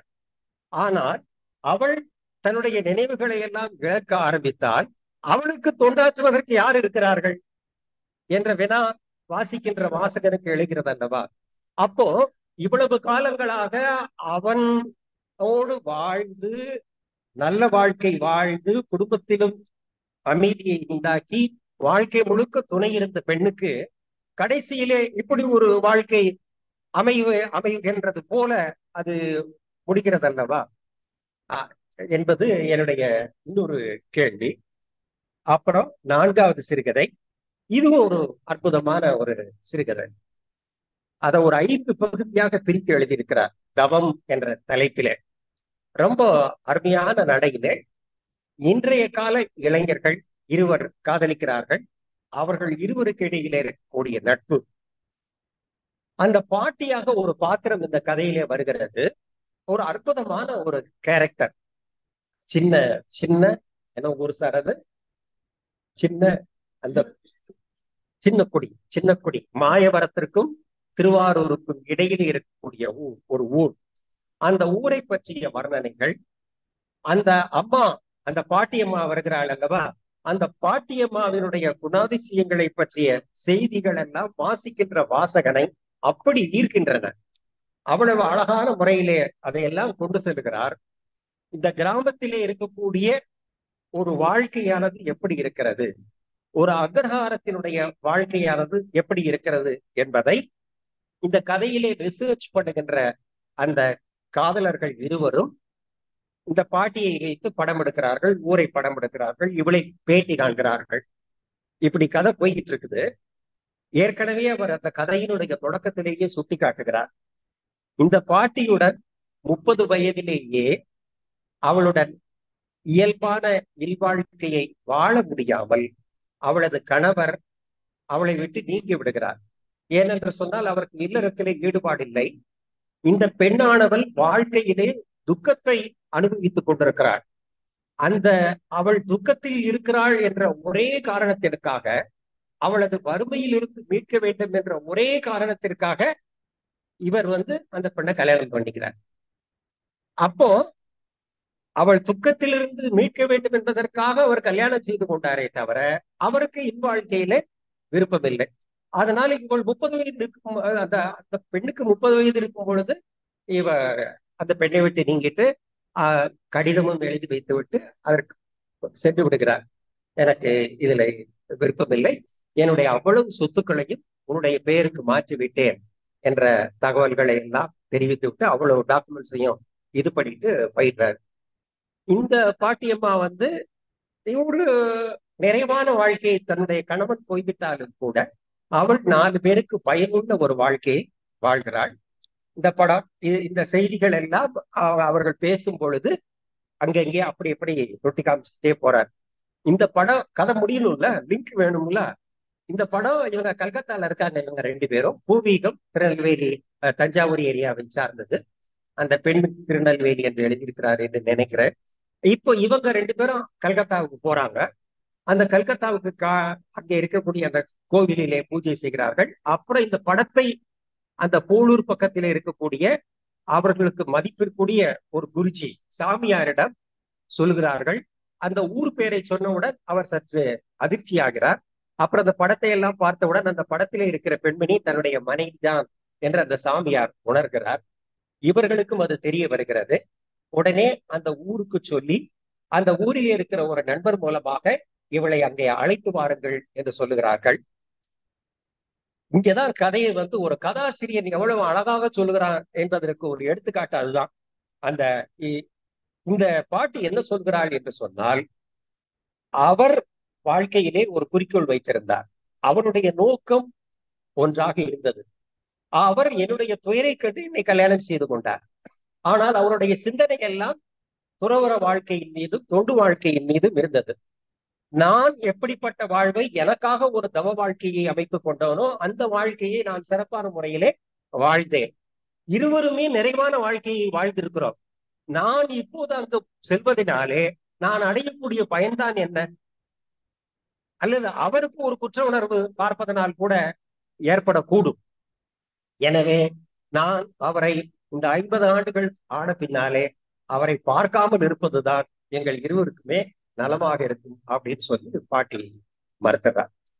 ரொம்ப ஒரு அற்புதமான கதை இந்த தவம் என்ற கதை. இதே போல தொகுப்பிலே பல நல்ல சிறுகதைகள் இருக்கின்றன. டாக்டர் பாஸ்கரன் அவர்களுடைய இந்த தொகுப்பு, இந்த சிறுகதை தொகுப்பு மிகவும் அற்புதமான நூல். நண்பர்கள் அனைவரும் வாசிக்க வேண்டும் என்று அன்போடு கேட்டுக்கொள்கிறேன். வாய்ப்புக்கு நன்றி, வணக்கம்.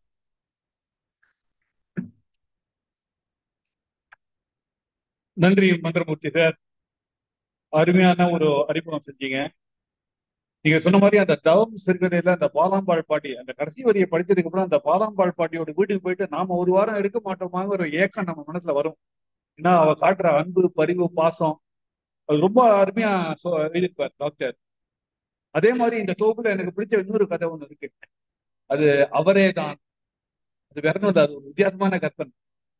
அது எழுத்தாளர் அசோகமித்திரனா இவர் மாம்பழத்துல சந்திக்கிறார். கூட அழகிய சிங்கரும் வரார், இடைச்செருகன். பட் அந்த கதையை நீங்க படிச்சீங்கன்னா அசோகமித்திரன் நேர்ல பேசுற மாதிரியே இருக்கும். ஏன்னா அந்த வசனங்கள்லாம் அப்படியே இருக்கும். அதுல எழுதியிருப்பார், இவர் டாக்டர் உண்மையில வந்திருப்பார் ஸ்கூட்டர்ல. அப்போ அசோகமித்திரன் சொல்லுவாராம், டாக்டரா இருந்தாலும் உண்மையில வரக்கூடாது, நான் நடந்து வரும்போது கூட உண்மையில வரமாட்டேன்னு சொல்லுவாராம். ஸோ அது அந்த சென்ஸ் ஆஃப் ஹியூமர் அருமை அந்த அசோகமித்திரனுக்கு, அதை அப்படியே கொண்டு வந்திருப்பார். எனக்கு அது ரொம்ப பிடிச்ச கதை. அதே மாதிரி இன்னொரு வித்தியாசமான கற்பனை ஆடுமுகம். அது ரைட்டர் தான். இந்த ஆடுமுகம் அந்த கதையை நீங்க படித்தீங்கன்னா அந்த கதை முழுக்க ஆடு சம்பந்தமான விஷயங்களே தான் வரும். அதை உங்களால ரசிக்காம இருக்கவே முடியாது. இது போல பல கதைகள். இந்த மகள்னு ஒரு கதை, அப்போது அது கொஞ்சம் நெருப்பு மேல நடக்கிற மாதிரி ஒரு கதை. அது ரொம்ப அருமையான கதை. அது இந்த கதைகள் எல்லாம் படித்ததுக்கு அப்புறம் டாக்டர் இன்னும் பல புத்தகங்கள் போடணும்னு தான் நமக்கு ஆசை வரும். இப்போ அடுத்தது நாமெல்லாம் ரொம்ப விரும்பி கேட்கிற லேனா தமிழ்வாணன் அவரை ஒரு சில வார்த்தைகள் கூறுமாறு அழைக்கிறேன்.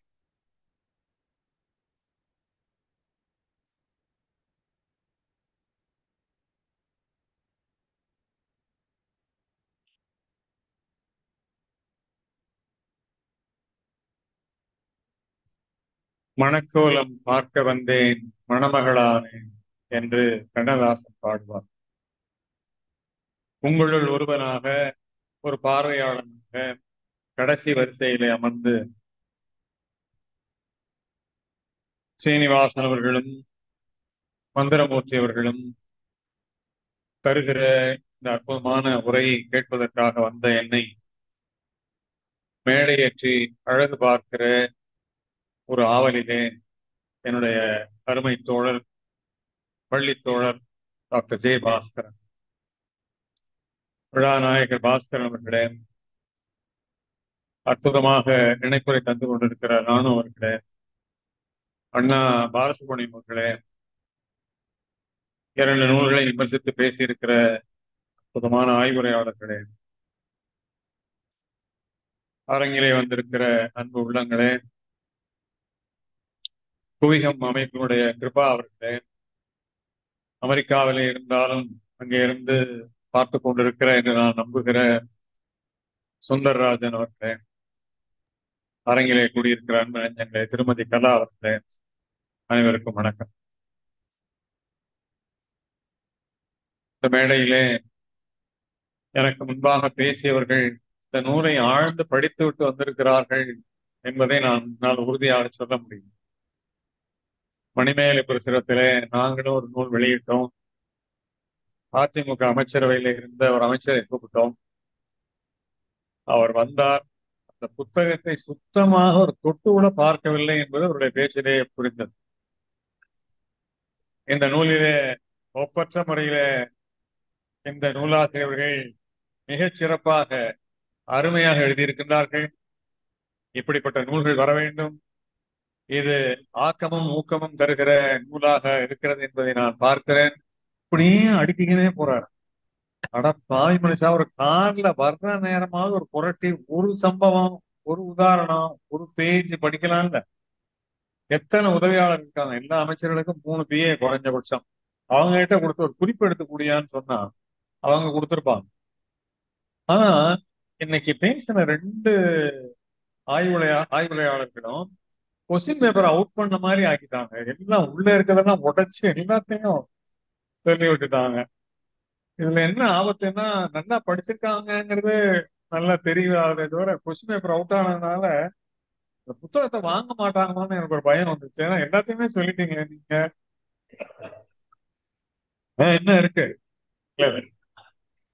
சும்மா மந்திரமுத்து சார், நான் ரொம்ப ரைட்டர் வைன்ல தான் சொன்னேன். எல்லாத்தையும் நல்ல உண்மையா பேசுங்க, இந்த பாராட்டை மட்டும் நீங்க எடுத்துக்கோங்க. அதனால ரொம்ப அருமையான உரை, ஆழ்ந்த உரை.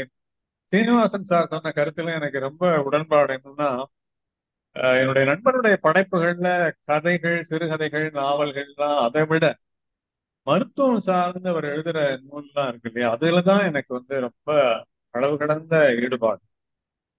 கதைகள் ஓகே, நான் சாரி விஸ்வநாத், கீழே நல்லா விஸ்வநாதன் பதிச்சுட்டு வந்தேன்.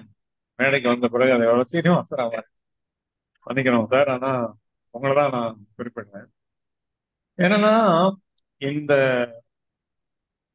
என்ன சொல்ல வந்தேன், இந்த நூல்ல எனக்கு ரொம்ப பிடிச்சது இந்த 2 நூல்லையும் நலம் நோயற்ற வாழ்வேங்கிற அந்த பங்களிப்பை தான் நான் பெருசா பாக்குறேன். கதைகள் என்பதை நம்ம விமர்சிச்சோம்னா, சிறுகதை எழுதுறவங்க, நாவலாசிரியர்கள்லாம் என்கிட்ட சண்டைக்கு வந்துருவாங்க. அதை எப்படி நீங்க அதை ஒரு இலக்கியமாவே நீங்க கருத மாட்டீங்களா, அதெல்லாம் வேணும்னு சொல்லுவீங்களா அப்படிங்கிறதா இல்லை. அதாவது என்டர்டைனிங் ஜேர்னலிசம், எஜுகேட்டிவ் ஜேர்னலிசம் 2 இருக்கு. பேன் ஆஃப் என்டர்டைனிங், எஜுகேட்டிவ் தான் இன்னைக்கு இந்த சமூகத்துக்கு ரொம்ப தேவையா இருக்கு, அவசியமா இருக்கு. என்னன்னா, அரசன் ஜன்முகனார்னு ஒரு பெரிய எழுத்தாளர், ஒரு 40 நூல்கள் அவர் எழுதியிருக்காரு, மருத்துவ நூல்கள். ஆனா அவர் மருத்துவத்தை படிச்சதே கிடையாது. மருத்துவம்னா அவருக்கு என்னன்னே தெரியாது. அவர் எப்படி இறந்து போனார்னு நீங்க கேள்விப்பட்டீங்கன்னா ரொம்ப ஷாக் ஆயிருந்தீங்க. வெறும் வயத்துல ஆன்டிபயோட்டிக் எடுத்துக்கிட்டார். ஊருக்கெல்லாம் அட்வைஸ் பண்ணாரு, ஆனா அவருக்கே தெரியல, வெறும் வயத்துல அதை எடுத்துக்க கூடாது என்பது தெரியல. இப்படி என்னன்னா, மருத்துவம் படிக்காதவர்கள் மருத்துவம் எழுதுறாங்க, அல்லது மருத்துவம் சார்ந்த அறிஞர்கள் இருக்காங்க, மருத்துவர்கள் இருக்காங்க, அவங்களுக்கு தமிழ்ல சொல்றதுக்கான ஆற்றல் இல்லை. ஆங்கிலத்துலதான் எனக்கு எழுத முடியும், ஆங்கிலத்துல தான் சொல்ல முடியும், தமிழ்ல எனக்கு வராது, தமிழ் எழுத தெரியாது, தமிழ்ல நான் எழுத்தாளன் கிடையாது. நான் ஒரு பதிப்பாளனாக, ஒரு மணிமேகலை பிரசுரத்தினுடைய அதிபராக நான் என்ன பார்க்கிறேன்னா, இந்த மருத்துவத்தையும் தமிழையும் கொண்டாந்து ஒரு நூல்ல கோக்கவே முடியவே இல்லை. இந்த சென்ட்ரல் லைனுக்கு வரவே மாட்டேங்கிறாங்க. டெக்னாலஜி பீப்புளாவே இருக்காங்க, லிட்டரரி பீப்புளாவே இருக்காங்க.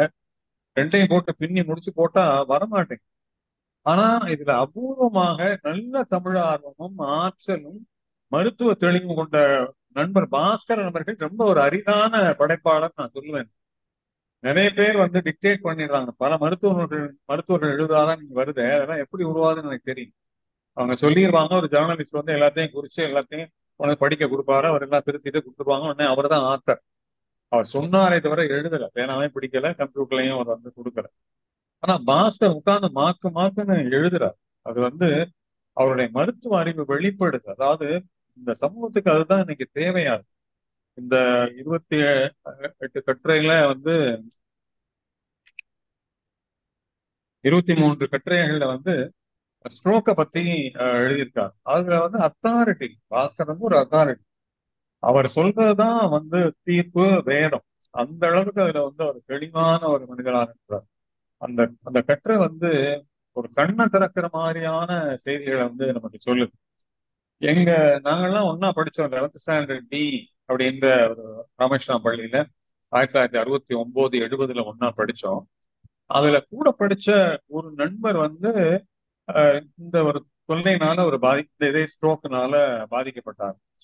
என்ன வெரி அன்பார்ச்சுனேட்னா அவருக்கு அந்த கிடைக்கக்கூடிய சிகிச்சை வந்து 3 மணி நேரத்துல இருந்து 6 மணி நேரத்துக்குள்ள கிடைக்கணும். 3ல இருந்து 4 மணி நேரத்துக்குள்ள கிடைச்சா ரொம்ப சிறப்பு.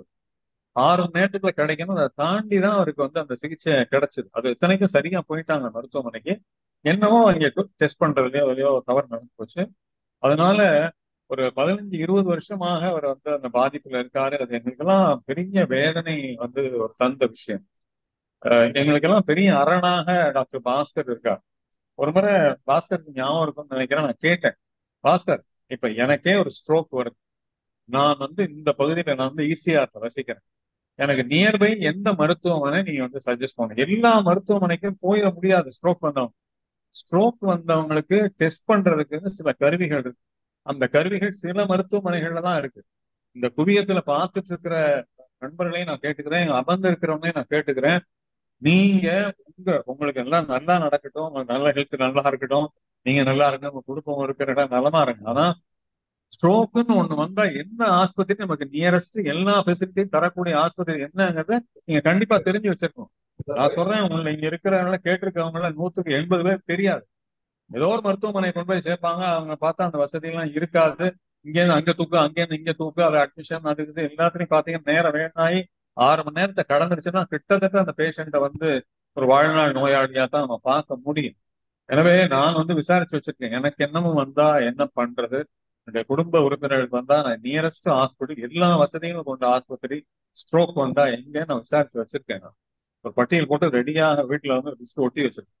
அந்த ஸ்ட்ரோக்குன்னு இல்லை, அந்த பிரெயின் ஸ்ட்ரோக் வந்தா அது வாதம், ஹார்ட் ஸ்ட்ரோக் வந்தா அது ஹார்ட் அட்டாக் இல்லையா. அதனால நம்ம வந்து இந்த விழிப்புணர்வே இல்லாமல் சென்று கொண்டிருக்கிற ஒரு சமூகம். சர்க்கரை நோயாளிகளை கேளுங்க, எத்தனை பேருக்கு எதுல எவ்வளவு சர்க்கரை, எது வந்து உங்களுக்கு சர்க்கரை குறைவா இருக்கு, எது வந்து உங்களுக்கு நல்லது, எதுல வந்து சர்க்கரையே இல்லை கேளுங்க. 140 வருஷமா 30 வருஷமா சுகர் பேஷண்டா இருப்பாங்க, அவங்களுக்கே தெளிவே கிடையாது. அதாவது நம்ம எல்லாம் உடல் நலத்துல அக்கறை இருக்கிறவர்களை போல நடிக்கிறோம், உண்மையிலே நமக்கு உடல் நலத்துல அக்கறை வந்து கிடையாது. இது சார்ந்த ஒரு ஜோக் இருக்கு. ஒரு மருத்துவர் வந்து பிரிஸ்கிரிப்ஷன் எழுதினாரு. உடனே வந்து ஒரு டாக்டர் வந்து ஒரு பேஷண்ட் வந்து ஒரு மருத்துவரை போய் பார்த்தாரு, பிரிஸ்கிரிப்ஷன் வாங்கினாரு. வாங்கிட்டு அவரே வந்து மருந்து வாங்கினாரு. நான் சாப்பிடவே இல்லை. குடும்ப உறுப்பினர்லாம் கேட்டாங்க, எதுக்காக நீங்க வந்து மருத்துவரை போய் பார்க்க போனீங்க, சாப்பிடாததுக்கு எதுக்காக போய் மருத்துவ பார்க்க? இல்ல மருத்துவர் பிழைக்கணுமா இல்லையா அப்படின்னாரு. சரி, அப்புறம் ஏன் மருந்தை வாங்கி தொலைச்சிங்க, சாப்பிட வேண்டியதானே? இல்ல மருந்து கடைக்காரன் பிழைக்க வேண்டுமா இல்லையா? அப்ப நீங்க ஏன் சாப்பிட்டு தொலைக்கலைன்னா நான் பிழைக்க வேண்டாமா அப்படின்னா. அதாவது மிஸ்கன்செப்ஷனோடயே நம்ம வந்து வாழ்ந்து கொண்டிருக்கிற நமக்கு மருத்துவ அறிவை தெளிவா சொல்லக்கூடிய ஆத்தென்டிக் பர்சன் சொல்லக்கூடிய வந்துதான் இன்னைக்கு வந்து தேவை. அதுதான் பாஸ்கரனுடைய அருமையான பங்களிப்பு. இந்த 23 கட்டுரைகளும் இந்த 28 கதைகளும் ரொம்ப நல்ல பங்களிப்பாக நான் வந்து பார்க்கிறேன். அப்ப பாஸ்கருடைய எழுத்து சிறப்புகளாக நான் பார்க்கிறது வந்து அந்த நேரேட்டிவ் பவர் அவர்கிட்ட ரொம்ப ஒன்று விவரிக்கிற போது அந்த நுணுக்கமான பார்வையா பார்ப்பாரு எதையுமே. சிதம்பரம் ஸ்டேஷன்ல இறங்குறாரு, அந்த 2 பக்கமும் காய்கறி அது இதெல்லாம் வித்துட்டு வராங்க, அதை பத்தி ஒரு அப்சர்வேஷன் ஒரு கதையில கொடுத்துட்டா இருப்பாங்க. ஐயோ அந்த மாதிரிதான் இப்படி கூட நுணுக்கமா பார்க்க முடியுமா ஒரு மனுஷங்கிற அளவுக்கு அருமையா நட. அப்புறம் அவருடைய நடையில வந்து ஒரு ஒரு எள்ளல் நடை இருக்கும். அதாவது ஒரு சின்ன சர்க்காஸ்டிக் இருக்கும், ஒரு சின்ன பஞ்ச் இருக்கும், ஒரு நகைச்சுவை இருக்கும். அது வந்து ஒரு அந்த கதையில ஈடுபாடு வராதவங்களுக்கு கூட அந்த படிக்கும்போது ஒரு சுவாரஸ்யத்தை ஏற்படும். அது மாதிரி எது ஒன்றையும் ஒரு ஒரு சுவையாக நகர்த்தக்கூடிய ஒரு விஷயம் வந்து இந்த மருத்துவ கட்டுரைகள்லயே பாத்தீங்கன்னா ரொம்ப டெக்னிக்கலா சொல்லி பாமரன்ட்ட இருந்து அந்நியப்படாம அவங்களுக்கு புரியுற மாதிரி அவங்களுக்கு கொண்டு போய் சேர்க்கணுமே செய்திய அந்த அக்கறையோட அந்த ஆர்டிகிள் எல்லாம் எழுதப்பட்டிருக்கு. ஸோ அந்த வகையில எல்லா வகையிலையும் ஒரு சிறந்த படைப்பாளராக நான் வந்து 1971 பேனா பிடிச்சேன். என்னுடைய எழுத்துலக அனுபவம் என்பது 53 ஆண்டு காலம். பதிப்புலக அனுபவம் என்பதும் அதே கிட்டத்தட்ட அதுக்கு இணையானது. அவ்வளவு நீண்ட அனுபவத்தை நான் சொல்றேன். நான் பாஸ்கருக்கு இணையாக ஒரு நான் ப்ரொஃபஷனல் ரைட்டர் இந்த அளவுக்கு வெற்றி பெற்றதும், இந்த அளவுக்கு அழகாக சமூகத்துல மக்களை கவர்ந்ததும், இவ்வளவு படைப்புகளை படைச்சதும் அதை வந்து நான் பார்க்கவே இல்லை, கடந்து வரவே இல்லை. அக்கேஷனலா வந்து எழுதுறது தான் இருப்பாங்க. ஏதாவது பேனா பிடிச்சி ஏதாவது எழுதிக்கிட்டே இருப்பார் போல இருக்கு. அடிக்கடி ஏதாவது நூல் வந்துகிட்டே இருக்கு. எப்படி இது சாத்தியம்? நேரமற்ற அவர் எப்படி இதெல்லாம் எழுதுறாரு? நான் வியக்கிறது உண்டு. என்னெல்லாம் விட்டா தொழில்முறை பேச்சாளர் ஏகப்பட்ட நேரம் நாங்க பேசுவோம். ஆனா எனக்கு முன்னாடி பேசுறவங்க இவ்வளவு நேரம் சரியா பேசணுங்கிறதுக்கு உதாரணமா பேசியிருக்காங்க. அந்த வகையில நான் வந்து இந்த வாய்ப்பை வந்து நல்வாய்ப்பாக கருதுகிறேன். எண்ணிக்கையில குறைவாக இருந்தாலும் ரொம்ப ஆர்வத்தோட ஈடுபாட்டோட வந்திருக்கிறவங்களை நான் ரொம்ப பாராட்டுறேன். ஒரு பேராசிரியர் கேட்டேன், உங்க கல்லூரியில எத்தனை பேர் படிக்கிறாங்க கேட்டேன். அவர் சொன்னாலும் எங்களுக்கு கல்லூரிக்கு ஒரு 1000 பேர் 3000 பேர் வருகிறார்கள்னு சொன்னார். அது பேராசிரியர் கொஞ்சம் டமாரம் எத்தனை அப்படின்னு நல்லா பெருசா குறைஞ்சு 3000 பேர் வர்றாங்க, எத்தனை பேர் படிக்கிறாங்கன்னு தெரியாது. ரெண்டுத்துக்கும் வித்தியாசம், வருகிறவர்களுக்கும் படிக்கிறவங்களுக்கும் வித்தியாசம். வந்திருக்கிறவங்க ஆத்மார்த்தமானவர்கள், இலக்கியம் வளர்க்கிறவர்கள், இலக்கியத்தை போற்றுகிறவர்கள், நம்முடைய எல்லாத்துக்கும் மேலாக பாஸ்கருடைய இதயத்துல இடம்பெற்றவர்கள். அந்த வகையிலே பாராட்டி, புவிகம் என்பது ஒரு அற்புதமான ஒரு அரிய பதிப்பம். அப்படி நினைச்சா ஒரு புத்தகத்தை வித்தின் ஸ்ட்ரோக் வந்து அவங்களால கொண்டு வர முடியுது. பெரிய லாபகரமான நோக்கம் கிடையாது, இலக்கிய சேவை நோக்கத்தோட புவிகம். அரங்கில இருக்கவே மாட்டார் இந்த ஒரு கிருப்பா. எங்கதான் போவாருன்னே தெரியாது. ஒரு மீட்டிங்களோட அவருடைய மீட்டிங்ல அவரை நான் பார்த்ததே இல்லை. அது எப்படி அப்ப இணையதளத்துல அப்புறமாட்டி பார்த்துக்குவார் இருக்கு. எனவே அந்த மாதிரியான ஒரு இலக்கிய இரட்டையர் இணையரை பார்க்கறது ரொம்ப அபூர்வம். அவர்களுக்கும் என்னுடைய பாராட்ட சொல்லி நல்வாய்ப்புக்கு நன்றி கூறி விடைபெறுகின்றேன். நன்றி, வணக்கம். நன்றி சார். லேனா சார் பேச்சை கேட்டுட்டே இருக்கலாம். இது சார் முடிவுன்னு சொன்னா அது நம்மளால ஏற்க முடியாது. மறுபடியும் அவருக்கு ஸ்பெஷலா ஒரு இது கொடுக்கணும். இப்போ 2 பேரும் அருமையா பேசிட்டாங்க. மந்திரமூர்த்தி சார், விவி சார் 2 பேரும் அருமையா புக்ஸை பத்தி பேசிட்டாங்க. தொகுப்பொழியா லேனா சார் பேசிட்டார். பாஸ்கர் சாரோட அந்த கதை தொகுப்புல இருக்கிற எல்லா கதையை பத்தி பேசி இருக்கலாம். எனக்கு வந்து ஒரே ஒரு கதையை பத்தி சொல்லணும்னு ஆசை. சாப்பாடுன்னு ஒரு சிம்பிள் மேட்டர் பத்தி ஒரு கதை எழுதியிருக்காரு. சாப்பாடு அவ்வளவுதான், நான் அதிக நேரம் எடுத்துக்கல. சாப்பாடுங்கிறத ஒவ்வொருத்தருக்கும் ஒரு சாப்பிட்றதுக்கு முறை இருக்கு. வீட்டுல டைனிங் டேபிள்ல உட்காந்து நாம சாப்பிட்றோம், ரொம்ப ஃப்ரீயா சாப்பிட்றோம். ஆனா இந்த பசங்க எல்லாம் என்ன பண்றாங்க, வீட்டுல இருக்கிற பசங்க அந்த அந்த வீட்டுல வேலை செய்யற அம்மாவுக்கு அவங்க வந்து பால்கனியில வச்சு சாப்பாடு போடுவாங்க. அந்த பசங்க என்ன சொல்றாங்க, பால்கனிலேயே போடுற சமத்துவம், அவங்களையும் டேபிள் வந்து உட்காந்து சாப்பிட சொல்லுங்க. அவங்க வந்து டேபிள்ல உட்காந்து மாட்டேன்பாங்க. ஆனா இவங்க போர்ஸ் பண்ணி உட்காந்து சாப்பிட சொல்லுவாங்க. ஆனா அவங்களால சாப்பிட முடியாது. ஏன்னா கூச்சப்படுவாங்க. ஏன்னா அவங்களுடைய சாப்பிட முறை வேற. அவங்க அதுதான் சொல்லுவாங்க, சாப்பிட முறையே வேற. இவங்களுக்கு முன்னாடி நான் அது போல சாப்பிட்டா இவங்க தப்பா நினைச்சுப்பாங்க அப்படின்னு ஒரு சிம்பிள் மேட்டர் தான். இதை எங்க லிங்க் பண்றாருன்னா, அவங்களுடைய ஹஸ்பண்ட் வந்து ஒரு போர்ட் மீட்டிங்கு போவாரு. அந்த போர்ட் மீட்டிங்ல நல்ல பெரிய மீட்டிங்லாம் முடிஞ்சதுக்கு நிறைய பெரிய பார்ட்டி எல்லாம் உண்டு, அந்த சாப்பாடு எல்லாம் உண்டு. ஆனா வீட்டுக்கு வந்தோன்னா எனக்கு பசிக்குது சாப்பாடு போடு அப்படிம்பாரு. ஏன் அங்க போர்ட் மீட்டிங், அங்க நல்ல சாப்பாடு இருந்துமே, நல்ல சாப்பாடுலாம் இருந்தது. ஆனா என்னுடைய ஆபீஸஸ் முன்னாடிதான் என்னால சாப்பிட முடியல, ஏதோ பொறிச்சிட்டு வந்துட்டேன். நம்ம வீட்டுல சாப்பிட்ற மாதிரி ஃப்ரீயா சாப்பிட முடியுமா? அப்பதான் அந்த அம்மாவுக்கு அந்த வேலைக்காரிக்கு என்ன சொன்னாலோ அதை லிங்க் பண்ணிக்கிறாங்க. இது சின்ன விஷயம் தான், ஆனா இது ரொம்ப டச்சிங் விஷயம். ஒவ்வொருத்தருக்கும் ஒரு விதமான சாப்பாட்டு முறை. இதுல பாகுபாடு எல்லாம் கிடையாது. இது போல ஒவ்வொரு கதையும் சொல்லிட்டே போலாம். அதே மாதிரி ஒரு சாமானியன் எப்படி இந்த நாச விதைகளுக்கு உபயோகப்படுத்துறாங்க. சிவப்பு பையன் இந்த ஒரு கதை ஒன்று சொல்லியிருப்பாரு, அருமையான கதை. இப்படி சொல்லிட்டே போனா நேரமும் ஆகிட்டே போகுது. நம்ம இப்போ ஏற்புரைக்கு டாக்டர் பாஸ்கரன் அவர்களை அழைக்கிறேன்.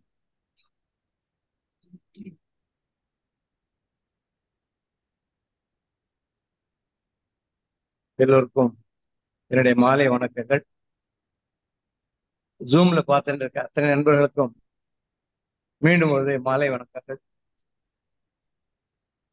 என்னுடைய 2 புத்தகங்களை பற்றி என்னுடைய நண்பர்கள் மிக அருமையாக பேசினார்கள். ஒரு புஸ்தகத்தை பத்தி பேசும்போது அதோட நிறை குறைகளை சொல்லுவதுதான் வழக்கம். நிறைகளை மட்டுமே கூட சொல்வது உண்டு. என்னை போல குறைகள் அவர்களே கால வாழ்க்கையை மாற்றிக்கொள்வார்கள் அல்லது மாறி விடுவார்கள். அவ்வளவு குறைகள் சொல்லி பழக்கப்படாது எனக்கு. இன்னும் நாகேஷ் சொல்றது போல கேள்விதான் கேட்க தெரியாதுங்கிற மாதிரி பாசிட்டிவா நல்லதை மட்டும்தான் சொல்ல முடியும் அப்படிங்கிறதுதான் என்னுடைய இது. இருந்தாலும் இன்னைக்கு இந்த புஸ்தகத்தை அறிமுகமாக, அதாவது இந்த புஸ்தகம் வெளியிடுகின்ற அன்றே எல்லோரும் பேசிவிட்டார். இருந்தால் கூட குவிகம் சார்பில், ஏன்னா குவிகம் தான் இந்த புத்தகம் 2ஐயும் பதிப்பித்துக் கொடுத்தவர்கள், அவர்கள் சார்பில் இந்த புத்தகத்தை அறிமுகப்படுத்துவதில் எனக்கு மிகவும் பெருமையாக இருக்கிறது. இதுல என்ன இன்னொரு பெருமைன்னா, திரு மந்திரமூர்த்தி சார் அவர்களும் திரு லேனா அவர்களும் நான் எதிர்பார்க்காமல் இங்கே அவர்கள் என்னுடைய புத்தகத்தை பற்றி பேசியது மிகவும் மகிழ்ச்சிக்குரிய ஒன்று. அவர்களுடைய நன்றியை நான் தெரிவித்துக் கொள்கிறேன். குவிகத்துல இந்த பொன்னாடை போத்துறது, தூவாலை போத்துறது இதெல்லாம் கிடையாது. இருந்தால் கூட என்னுடைய புத்தகத்தை பற்றி இங்க பேசியிருக்கின்ற 4 பேர்களுக்கும் ஒரு சின்ன பயனாடை அணிவிப்பதை நான் மகிழ்ச்சி கொள்கிறேன். அதற்கு ஒரு 2 நிமிடங்கள் குவிகத்திடம் நான் நேரம் கேட்டுக்கொள்கிறேன். மந்திரி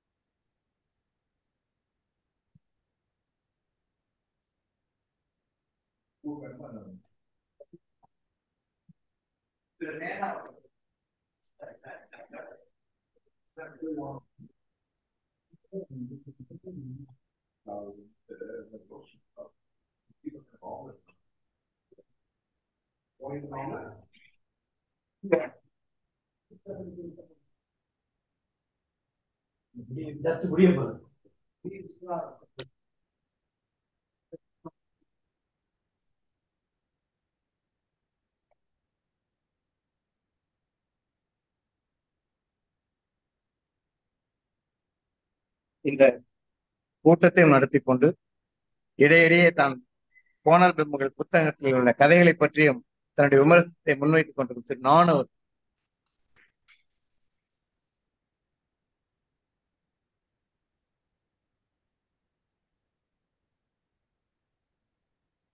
மிக சுருக்கமாக நான் சில விஷயங்கள் சொல்ல வேண்டியிருக்கிறது.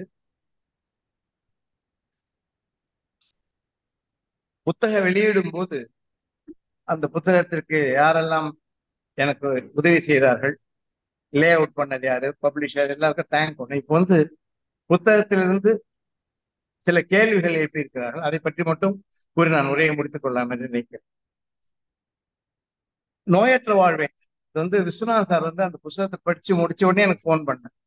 இந்த மாதிரிதான் நீங்க எழுதணும் புஸ்தகம், கதைகள்லாம் யாருன்னா எழுதுவாங்க, இது விழிப்புணர்வு கொடுக்குற புஸ்தகம். ஆனால் தலைவலி புஸ்தகத்தை படிச்சுட்டு உடனே பண்ணணும், இந்த மாதிரிதான் நீங்க எவ்வளவு புஸ்தகங்கள் எழுதலாம், எவ்வளவு இன்ஃபர்மேஷன் இருக்கு, நான் எல்லாருக்கும் அதை வாங்கி கொடுத்துருக்கேன் அவ்வளவு மிகவும் மகிழ்ச்சியாக கூறினார்கள். அந்த விஸ்வநாத் சாருக்கு மெடிக்கல் அப்படிங்கிறது இருக்கிற ஒரு ஈர்ப்பு, அது எவ்வளவு ஒரு புனிதமான ப்ரொஃபஷன் அப்படிங்கிறதுல அவருக்கு அசைக்க முடியாத நம்பிக்கை. அதனால மெடிக்கல் சம்பந்தமா யார் அவேர்னஸ் கிரியேட் பண்ற மாதிரி எழுதினாலும் அவருக்கு பிடிக்கும். அதனால அவர் அந்த புத்தகத்தை பத்தி மிகவும் போன்லயே சாகித்து பேசியிருக்காரு. இங்க நேரம் குறைவா இருக்கிறதுனால குறைச்சு பேசியிருக்காரு. ஜேம்ஸ் ஹாரியட் அப்படின்னு ஒரு வெட்டினரி டாக்டர், அவருடைய புத்தகங்கள்லாம் வாசிச்சோம்னா அவ்வளவு பிரமாதமா இருக்கும். அவருடைய புத்தகங்கள்லாம் நாம சாதாரண அனிமல்ஸ் நினைச்சிட்டு இருக்கோம், ஆனா அதனுடைய குணாதிசயங்களை பற்றி அவ்வளவு அழகா எழுதியிருப்பாங்க. நாய் எப்படி பிஹேவ் பண்ணும், ஒரு கன்றுக்குட்டி எப்படி பிஹேவ் பண்ணும், ஒன்று பற்றி அவ்வளவு அழகாக கதை மாதிரி எழுதியிருப்பார். ஸோ அதையெல்லாம் படிக்கும்பொழுது எனக்கு ஒரு ஒரு சின்ன கண்ணுக்குட்டி, அதுக்கு அந்த டாக்டர் ஊசி போட போகும்போது அது முத்தம் அவ்வளவு வீரியமா இருக்கும். அது வந்து மயக்கமா படுத்துரும், என்ன பண்றதுன்னு தெரியாது.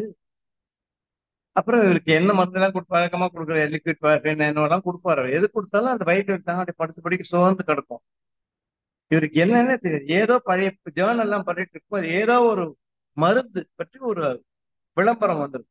அதை பார்த்தோன்னா அதுல இருக்கிற குணங்கள்லாம் இந்த நாய் இந்த கண்ணுக்குட்டிக்கு இருக்கும்.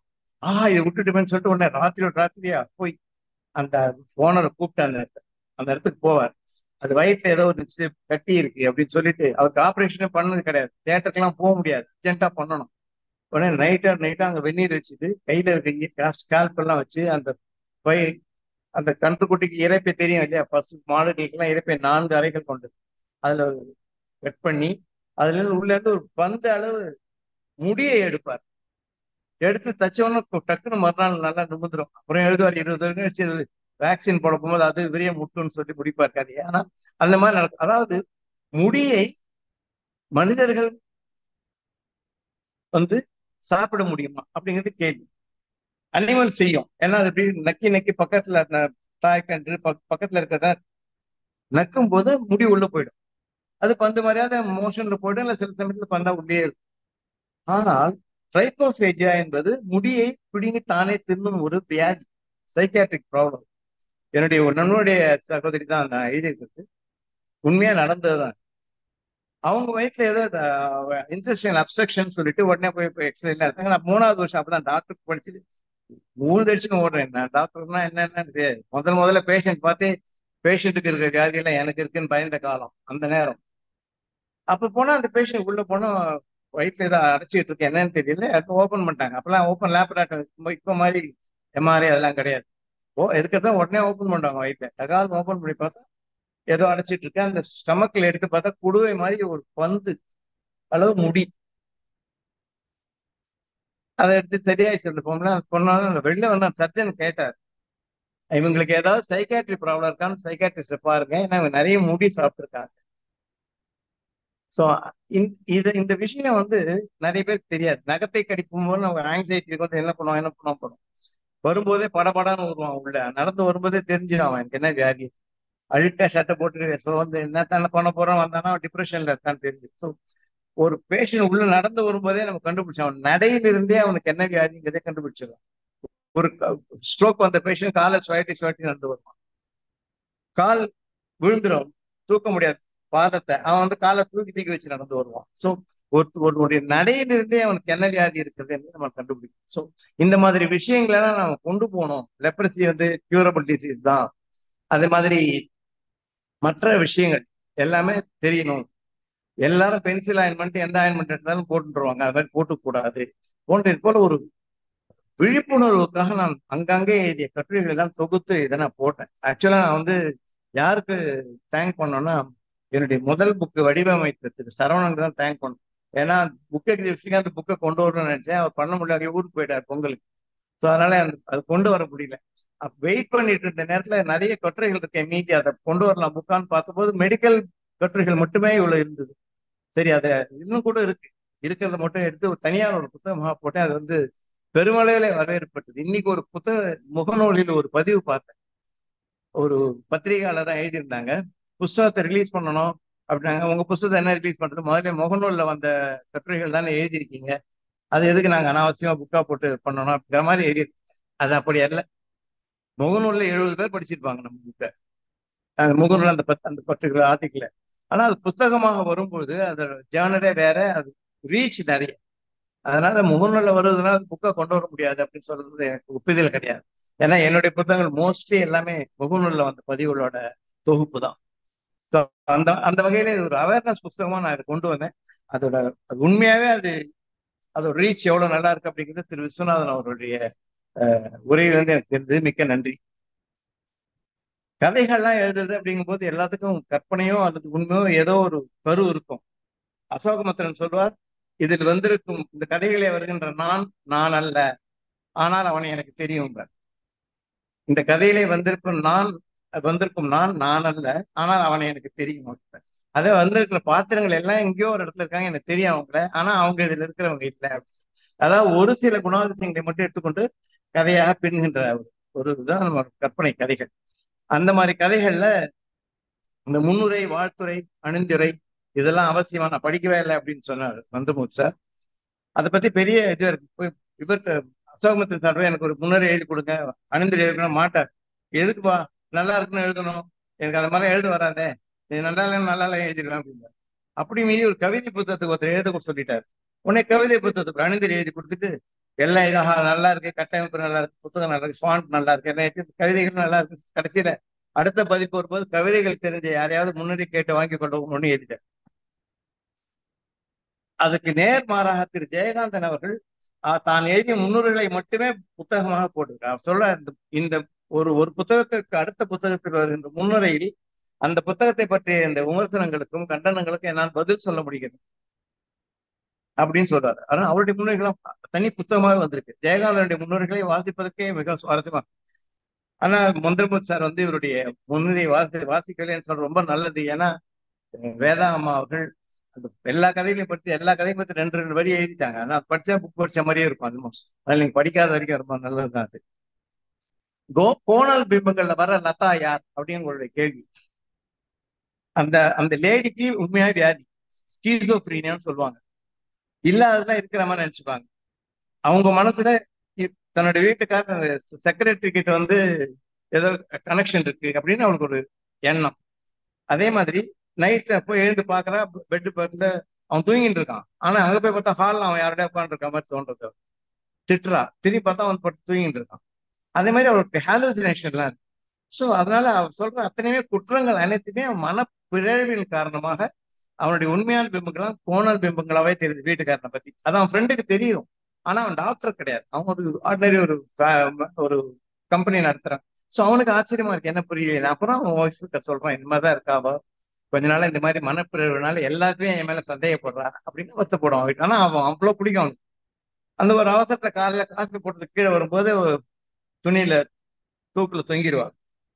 அப்புறம் போலீஸ் எல்லாம் எல்லாம் கேட்பாங்க, என்ன தற்கொலை ஏன் பண்ணிக்கிட்டான்னு.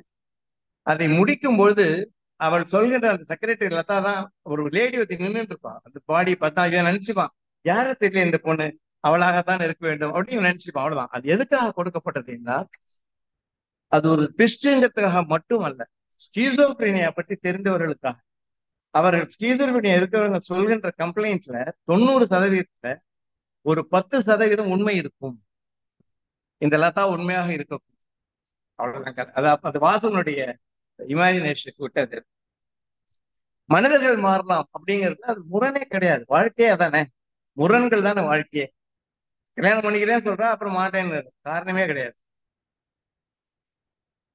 கல்யாணம் பண்ணிக்கிறேன்னு சொல்ல கல்யாணம் பண்ணிக்க மாட்டேங்க, ஒத்துக்கிட்டு கல்யாணம் பண்ணிக்கிறேன் விவாகரத்துக்கு போயிடலாம். இதெல்லாம் தான் முரண்கள், வாழ்க்கையின் முரண்கள் தானே நமக்கு எல்லாமே.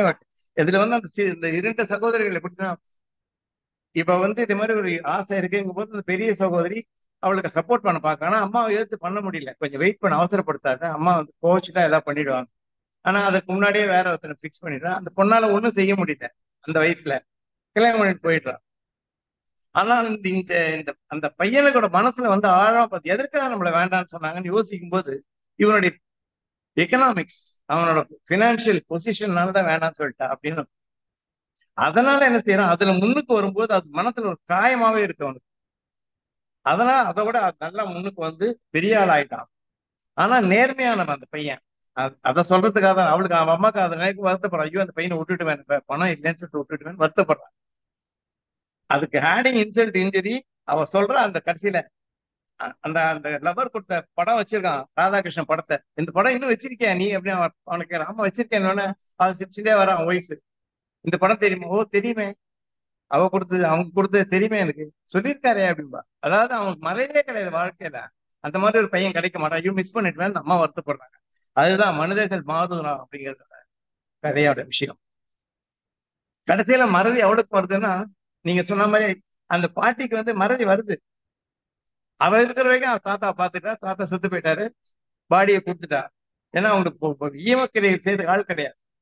அவ தனியா இருக்கா. அப்போ அவளுக்கும் அதே வயது வருகிறது, அவளுக்கு மறதி வருகிறது. அவளுக்கு யார், அதுதான் கேள்வி. அது நம்ம எதுவும் நினைச்சுக்கலாம். சோ அதனால அது அப்படியே வேணும்னு தான் விட்டது.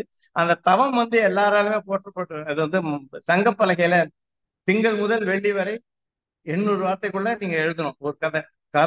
திங்கக்கிழமை, செவ்வாய், புதன், வியாழன், 5 நாள்ல ஒரு கதை எழுதணும் நாங்க. ஏதோ ஒண்ணு ஆரம்பிச்சு அப்படியே போனது, எப்படி போகும்னா தெரியல. அந்த கதையை பத்தி எனக்கு தெரியாது. 2 வாரம் 3 வாரம் முடிந்த பிறகுதான் எனக்கு 2 கதையா அதை சேர்த்து அதை முடிக்க முடிஞ்சது. அது நல்லபடியா வந்து அந்த கதையை தன்னை தானே எழுதி கொள்ளும் ஒரு சிறந்த உதாரணம். நண்பர் லேனா அவர்களுக்கு வந்து டைமே கொடுக்க வேணாம், புஸ்தகம் கொடுக்க வேண்டாம், அங்க என்ன நடக்குதுன்னு தெரிஞ்சா போறோம். அவருக்கு எல்லாத்தையும் பற்றி சொல்வதற்கு அவ்வளவு விஷயம் வச்சிருக்காரு. இங்க வந்து ஒரு மெடிக்கல் புஸ்தகம் பத்தி பேச போறோம். அது பாஸ்கர் எழுதிருந்து. பாஸ்கரை பத்தியும் தெரியும். மெடிக்கல் புஸ்தகங்கள் எழுதுறது எவ்வளவு கஷ்டம், தமிழும் மெடிக்கலும் இருந்தா எவ்வளவு கஷ்டங்கிறத வச்சு மிக அருமையாக பேச புஸ்தகத்தை வாசிச்சிருப்பாரு. அவர் ரொம்ப ஹெல்த் கான்சியஸ். அவர் எப்பவுமே வருடத்துக்கு ஒரு போய் எல்லாம் செக் பண்ணிக்கோங்க, வருமுன் காப்பதுதான் நல்லது, எக்ஸசைஸ் பண்ணுங்க, வாக் போங்கன்னு எனக்கே சொல்றாரு. பாஸ்கர் கொஞ்சம் தப்பு வந்து கொஞ்சம் நடக்கூடாதா நீ? ஸோ அந்த அளவுக்கு அவருக்கு வந்து அந்த ஆரோக்கியத்தின் மீது ஒரு கண் உண்டு. அதனால அவர் வந்து மிக சிறப்பாக என்னுடைய புத்தகத்தை பற்றி சொன்னதுக்கு நன்றி. நான் அவருக்கு போய் நன்றி சொன்னேன்னா என்னையே சொல்லிக்கிற மாதிரி. ஏன்னா போன்ல உடனே சொல்றாரு, படிச்ச உடனே எந்த ஆர்டிக்கல் வந்தாலும் கதை வந்தாலும் படிச்சேன், ஒரு சின்ன விக்கலை வச்சு ரொம்ப நல்லா எழுதிருக்கேன் கதை அப்படின்னு சொல்றாரு. அது மாதிரி மேடையில உங்களுக்காக என்னை வாழ்த்தி பேசிருக்காரு. முன்னாடியே நான் பல முறை இதே மாதிரி வாழ்த்திருக்காரு. அவருக்கு என்னுடைய நன்றி. குவிகத்திற்கும் திரு கிருபானந்தம் அவர்கள், திரு சுந்தரராஜன் அவர்கள், என்னுடைய மற்ற நண்பர்கள், நானும் இங்க வந்து இருக்கிற ஆர்கே வெங்கட், மடிப்பாக்கம் வெங்கட் சார், உங்களை நான் எதிரே பார்க்கல, ரொம்ப சந்தோஷம். Surprising thing. அதே மாதிரிதான் திரு மந்திரமூர்த்தி சாரும், அது நேரம் இருந்தா நிச்சயமா வந்துடுவார். எல்லாத்தோட ஆச்சரியம் எங்க திரு நம்முடைய ராய செல்லப்பா சார் எவ்வளவு தூரத்துல இருக்காரு. அவர் வந்து இங்க நல்ல டாக்டர் வீட்டுக்கு வந்திருக்காரா என்னன்னு தெரியல, இல்ல இங்க வந்துட்டு இந்த மீட்டிங் பண்ணிட்டு தங்கிட்டு நாளை காத்தால போறேன் எங்கேயோ இருக்காரு டாக்டர் வீட்டுக்கு. அப்ப என் புக் என்ன படிக்கல நீ? சரி. வந்திருக்கின்ற அனைவருக்கும் நன்றி. இந்த புத்தகத்தை இவ்வளவு அழகா அறிமுகப்படுத்திய எல்லோருக்கும் என்னுடைய நன்றியை தெரிவித்துக் கொள்கிறேன். நன்றி, வணக்கம். நன்றி பாஸ்கர் சார். நிஜமாவே கோணல் பிம்பங்கள் பத்தி அருமையான்னு சொன்னீங்க. இந்த கோணல் பிம்பங்கள் கதையில எனக்கு கடைசி வரி தான் கோணல் பிம்பமா இருக்குமோன்னு தோணிச்சு. இது ரொம்ப அருமையான ஒரு கதை. இந்த எல்லா நல்லதும் ஒரு நிறைவுக்கு வரணும். இந்த விழாவும் நிறைவுக்கு வருகிறது. இங்கு வந்திருந்து வாழ்த்திய அனைவர்களுக்கும் நன்றி. குவிகம் ஜூம் மீட்டிங்ல இருக்கிற எல்லாருக்கும் நன்றி. மறுபடியும் அடுத்த நாளைக்கே சந்திப்போம். நாளைக்கு நிகழ்ச்சிகளை பத்தி சுந்தரராஜன் சார் உங்க எல்லாருக்கும் சொல்லுவார். வணக்கம்.